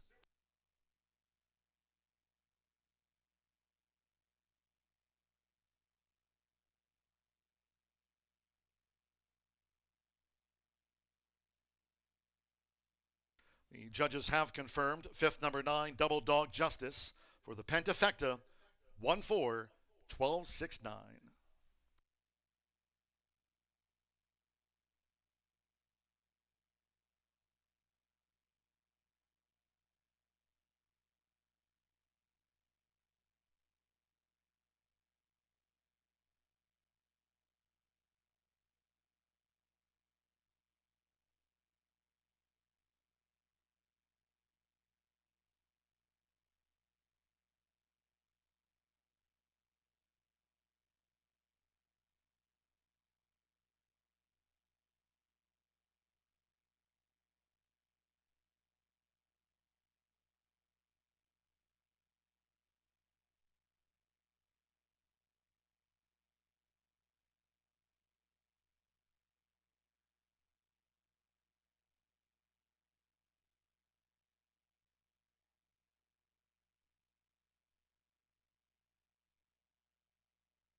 The winning groom leading into the Murphy Trailer Sales Winner's Circle, the one. Highest memories. Nice premier race win for Andres Aloa. Highest memories. 5-year-old Big Yelling by Santiva. Out of the Indy King Mare, best memories. The now 7-time winner is trained by Tim Eggleston for Matt Kwiatkowski's 514 Racing LLC. Horseshoe Indianapolis congratulates the winning connections of Highest Memories, paid 20-1. It's official.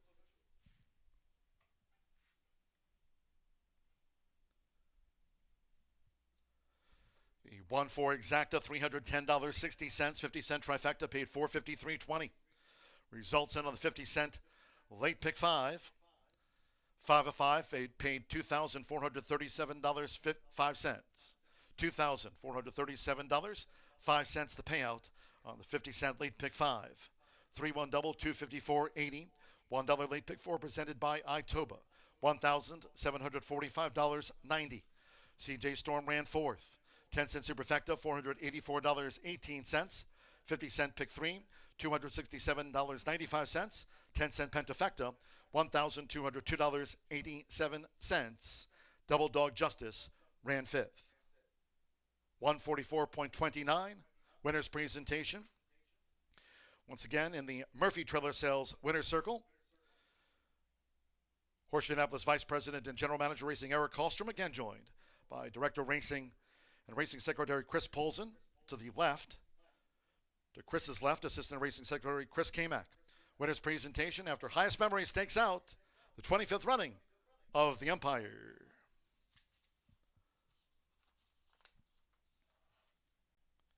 In the 9th race ahead, 16 minutes away from the quarter horse juvenile dash over the 330. Nice one to close out the card. Scratch 3 Candy Jar, no Pentafecta. There's no quarter horse Grand High 5. Scratch 3 Candy Jar, 6 Whiskey Beaches, 4 over. Exacta Trifecta and the 10-cent Superfecta.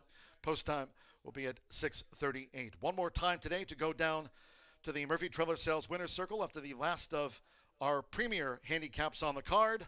It was 20-1. Highest Memories taking out the Empire in 144.29. No arm twisting. Matt Kwiatkowski and Tim Eggleston. Happy to join Rachel.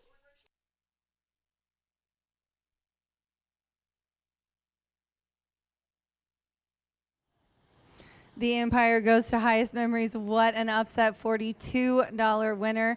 And Matt plays contests. I've known it for a long time, and it's the one he didn't bet. So, but it's a nice purse for sure. Super excited for you. You're amazing addition to the ownership program. Tell us how you feel with Highest Memories winning today, Matt. Well, we've only had him 3 starts, and second, first, so we're really lucky. Randy Burkett bred the horse, and horse had an awesome career and ran a really big race today, and we're thankful for Tim and his whole team. Yolola gave an awesome ride, so very thankful. How'd you get this horse? Eric told me it's a good story. Well, he had a couple races that weren't his best race at the beginning of the year, so we had an opportunity to get him and have a chance to run him and keep him through the rest of the year, and he's done really well for us, so we've been very lucky. So. I bet it's all the peppermints you and your kids give him. My kids love coming out here. They give a bunch of peppermints and a bunch of carrots and eat some themselves, so that's always good. Definitely helps when a horse likes you. Tim, tell us how you think the trip went. He broke okay, got trapped there a little bit, but Yolo was patient on him, just worked his way through the whole deal, and the horse run great.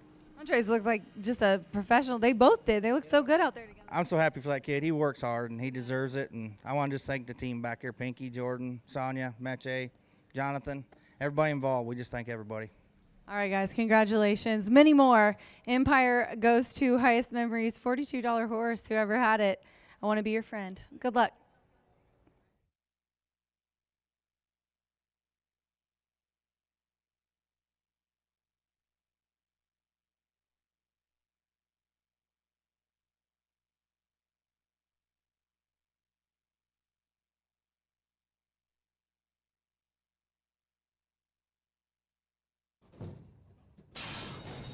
They're off. And the Empire. Kingsbury Road was slow to go. Fast start for CJ Storm with Who's Your Daddy Now. Mr. Chaos just leads them now for Evan Roman as they make this run into the first turn. It's Mr. Chaos challenged here in the early stages by Who's Your Daddy Now and on the outside CJ Storm. Highest Memories comes up the rail with just inside 7 furlongs to run. Forever Greedy in the blue with the orange sleeves takes back in 5th. Daddy's Dream a wide 6th as they go to the back. Then comes Terminally Handsome with Unbridled Slope. Double Dog Justice settles in the pink, racing 2 clear from Kingsbury Road, who's running in 10th. And then comes Positive Change and Commander Storm. Opening quarter, 23.75 seconds, making this run toward the half-mile pole, Mr. Chaos. Mr. Chaos in charge of the pace. Who's Your Daddy Now staying right there with the leader. They're head-to-head as they make this way toward the far turn. Highest Memories are tracking 3rd, CJ Storm 4th in range. Terminally Handsome 5th. Forever Greedy is 6th. Daddy's Dream a wide 7th. Unbridled Slope is 8th. Kingsbury Road in 9th. Double Dog Justice is 10th. Then comes Positive Change and Commander Storm is 12th. Half mile in 48.03 seconds. Who's Your Daddy Now? Going for the quarter pole with Marcelino Pedroza Jr. as CJ Storm tries to narrow the margin. Highest Memories, Mr. Chaos Levitt has dropped back. Daddy's Dream and Kingsbury Road looking to stoke up on the far outside. Here come the Hoosiers, and it's Who's Your Daddy Now who leads the charge for home. 3/4, 1 minute, 12.16 seconds. Who's Your Daddy Now looking at one more furlong. Highest Memories coming with a gain. CJ Storm, Kingsbury Road over here on the stand side. Then Double Dog Justice from out of the backfield. It's Highest Memories for Andres Ulloa. Highest Memories at 20-1 takes the Empire. Tracked Who's Your Daddy Now down. Kingsbury Road was 3rd, CJ Storm 4th, and Double Dog Justice and Positive Change.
Just one race remaining on the Wednesday card at Horseshoe Indianapolis, and this is an 18,500 quarter horse allowance for 2-year-olds which have never won 2 races. Now it's a compact field. We just scratched number 3, Candy Jar, so we just have 6 juveniles running, but they're very, very, very well spotted. I mean, a couple who have run in finals, Futurity finals, but a couple others that just missed the board.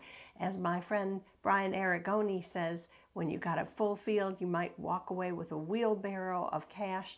Probably not today with a 6-horse field, but you're going to see some talented 2-year-olds. All right, well, I will begin with number 1, and that's Paint Me Sass, one of 2 entrants from the barn of Claudio Barazza. This is a filly by PYC Paint Your Wagon out of a Mr. Jess Perry mare. She sold for $130,000 at the 2024 Heritage Place September yearling sale. That's a lot of cash, $130,000. Campos Family Ventures owns this filly. They were last year's leading owner and have the lead already this meet. Really nice group of people. Now, Paint Me Sass qualified for the $172,000 Heartland Futurity. That took place on July 19th. She finished 7th, but guess who she got beat by? He's a Hawkeye who's the only 2-time Futurity winner so far this meet. So when you see a 7th place finish, it's kind of a common theme that I'm trying to pound home, but it's so important. You know, to qualify for a Futurity means a lot, and it's not the easiest feat in the world. So if you run 7th to a horse that's just pretty much the superstar 2-year-old of the season, that doesn't mean anything bad. Plus, look at Claudio's reputation and his past history in stakes company. It's off the charts pretty much. Edgar Diaz is back in saddle aboard this talented Oklahoma-bred filly. So that's my top choice. We'll go next to number 5, and that's Queen VN Chick, also trained by Barazza. She exits a 3rd place finish in the $134,000 Jaguar Rocket Futurity that also took place on July 19th. Sired by Grade 1 winner KVN Corona, beautiful gray stallion, and the babies look just like him. Beautiful, beautiful, if you like the grays, which I certainly do. Anyway, she's the high earner in the field for breeder owner Alejandro Fuentes Garcia. And Fernando Morin is named to ride. Now, he was injured in our last all-quarter horse race, and he's had some rider changes. I haven't seen them yet. But anyway, he's real talented, so if he stays on, you're in good hands. But knowing Claudio, he can pretty much pick up the phone and get any one of our talented riders to pick up the call for his 2nd horse. That's number 5, Queen VN Chick. All right, now, let's talk about leading conditioner Tim Eggleston. No slouch when it comes to Futurity winners, Derby winners alike. He's had a terrific meet. He's our current top quarter horse conditioner. He's got 2 promising juveniles in this race. Always makes it difficult for handicappers to figure out which one will you go with. But I greatly admired the victory by number 4. Valiant Richard. And if you see the history, he was in a Futurity trial couple months ago and broke, kind of very green, and broke and literally went toward the rail and hit the rail. He fell, and so did his rider, Eduardo Diaz. It was pretty darn scary that day, I remember. But he was okay. I think Tim said little bumps and bruises, but not too bad. But what impressed me is that he came back and returned very confidently after that Jaguar Rocket Futurity trial under Eduardo Diaz, on August 18th, and he had a really nice rebound win, breaking the maiden in good fashion. I don't know, for some reason that really stuck with me because, you know, sometimes an experience like that can really deter a horse and can really make them cautious or just not wanting to, and he went all out on August 18th. So it super impressed me. Owned and bred by Amy Youngblood. This is a gelding by Valiant Hero. And even though he hasn't run in a final the way my top 2 choices do, that gutsy comeback kind of after a scary fall really inspired me. So I would not be surprised to see Valiant Richard very much in the mix. And I'll round up my top 4 in this contentious field with Tony Cunningham, who also has 2 entrants, but I kind of chose number 7, Sauce C. This is a filly by Chilitos. Chilitos I got to know pretty well in Texas. Won really some good graded stakes at Lone Star several years ago, and now is producing some good runners.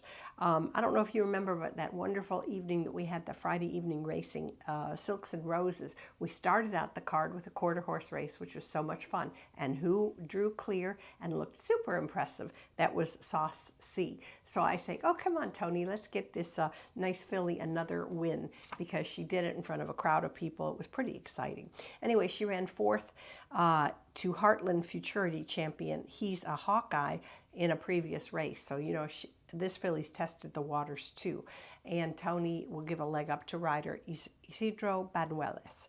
All right, so I'll go 1, 5, 4, 7 for my top selections. Good luck to all. And also want to remind you that tomorrow we're going to have a nice full field. It's going to be the final of the 62,980 leader of the Class Sale Futurity. So another championship coming up on the Thursday card at Horseshoe Indianapolis. Have a good evening, everybody.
The horses called postward for the 9th race, closing the card with this quarter horse juvenile dash over the 330 yards. Fast track, no win, to field of 6.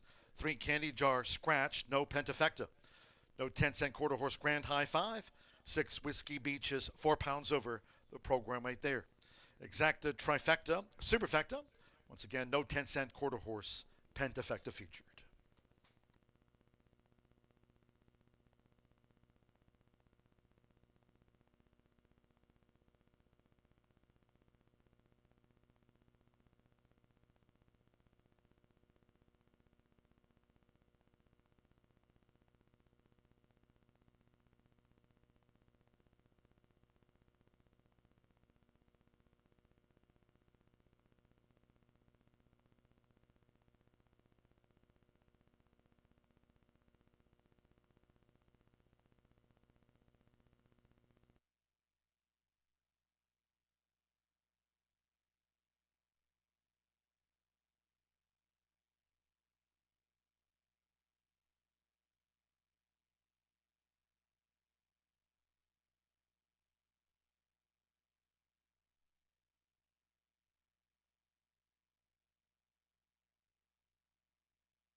The horses have reached the starting gate.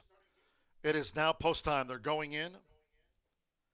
Edgar Diaz with Paint Me Sass, the first of 6 to move into line. Danny Martinez with Political Winner has joined Paint Me Sass. Valiant Richard. Eduardo Luna Diaz, the top quarter horse jockey here this season. Valiant Richard like Whiskey Beach, both for Tim Eggleston. Fernando Morin with Queen Vienne Chick. Rolando Pena, Whiskey Beach coming up. 330 yards. Final dash of the day. Fast track. No wind. One more. This is Benuelos with Saucy. Thursday post time 2:10 all in.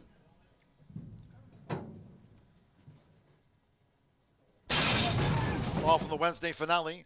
Saucy broke inward. Whiskey Beach had to take back. Fast start for Paint Me Sass chasing. Valiant Richard Political Winner. In the middle is Queen Vienne Chick. On the outside, Saucy, and Whiskey Beach is well backed. Inside the final 110 yards with Edgar Diaz, it's Paint Me Sass. Paint Me Sass wins the juvenile from Saucy. Next was Valiant Richard from Political Winner, Queen Vienne Chick. And after being hampered soon after the 330-yard start, Whiskey Beach was last.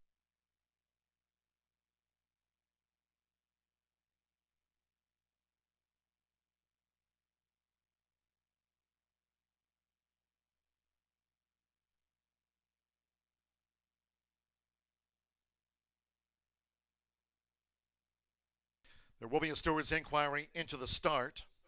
Please hold all tickets until official. 174. The photo is for 4th. There was no pentafecta featured. Stand by for the 4th place horse and the 5th. There was no pentafecta. Inquiry concerns the start. Paint Me Sass gets there. Edgar Diaz for Claudio Barazza and Campos Family Ventures. At 7-5, the final favorite over 7 Saucy, the unofficial second. Inquiry concerns the 3:30 start for Valiant Richard third. Stand by for the 4th inquiry.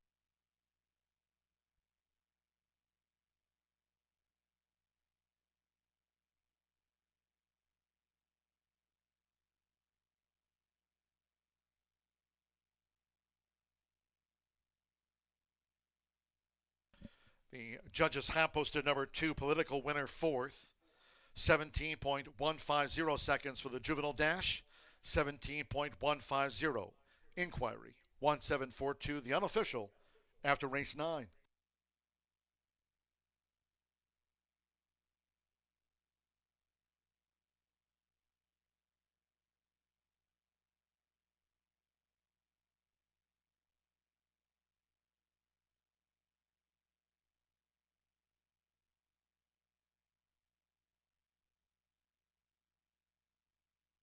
The stewards have that inquiry into the 330-yard start. No changes made to the running order. After taking a look at it, no change.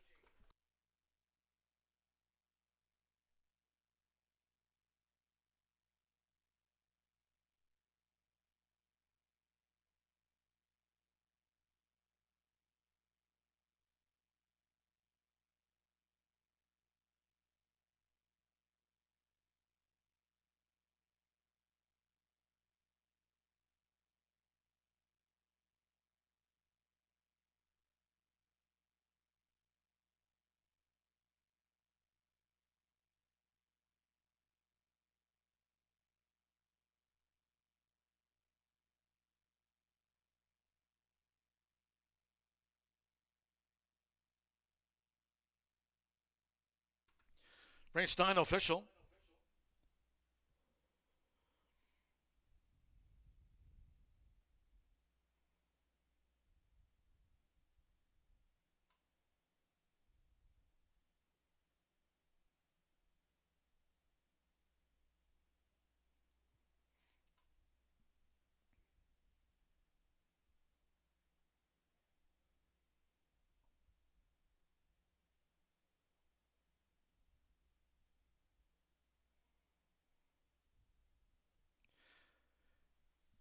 In the Murphy Trailer Sales Winner's Circle, the 1 Paint Me Sass with Edgar Diaz. Paint Me Sass is a 2-year-old bay filly by PYC Paint Your Wagon. Claudio Barazza trains the Oklahoma bred for Campos Family Ventures, LLC. Horseshoe Indianapolis congratulates the winning connections of Paint Me Sass, 1-7 exacta, $21.60, 50-cent trifecta, 174, $27.10, 1-1 double, combining handicap winner, the Empire Highest Memories with Paint Me Sass, 142.40. 10-cent superfecta, $14.30, political winner, ran fourth. Final pick 3 of the card, $159.05. There was no 10-cent quarter horse pentafecta featured. 3 was a non-runner. 6 faced starter Ray Kuick, 17.150 seconds, fast track, and there was no wind for the finale. Wednesdays are for winning here at Horseshoe Indianapolis. Here are the results of today's Racing Rachel's Warriors. Mike Cannon gets the gold, picking up the $100 top prize in today's Racing Rachel's Warriors on-track contest. Dave Manfeld, $75 for the second prize, and third, a tie between Joseph Jankovic and Bradley A. Phelps. They tie for the bronze medal, worth $12.50 apiece. Wednesdays are for winning for all of you Racing Rachel's Warriors. That concludes today's live racing program for today. We thank all that joined us here at the races on a beautiful one. Cheers to all who tuned in. Subscribe to our YouTube channel at Horseshoe Indianapolis Racing there on YouTube. Smash the like button, if you will. Until next time, Thursday's card at 2:10 to wrap up the 4-day stretch. No live racing here Friday, Saturday, nor Sunday this weekend during the month of September. Until next time, for all of us here, it's been my pleasure from the broadcast booth today. Track announcer John G. Dooley saying good night from Horseshoe Indianapolis.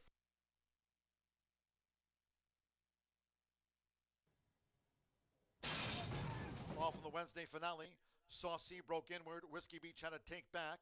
Fast start for Paint Me Sass, chasing Valiant Richard, political winner. In the middle is Queen Vianne Chick. On the outside, Saucy, and Whiskey Beach is well backed. Inside the final 110 yards with Edgar Diaz, it's Paint Me Sass. Paint Me Sass wins the juvenile from Saucy. Next was Valiant Richard. Off on the Wednesday.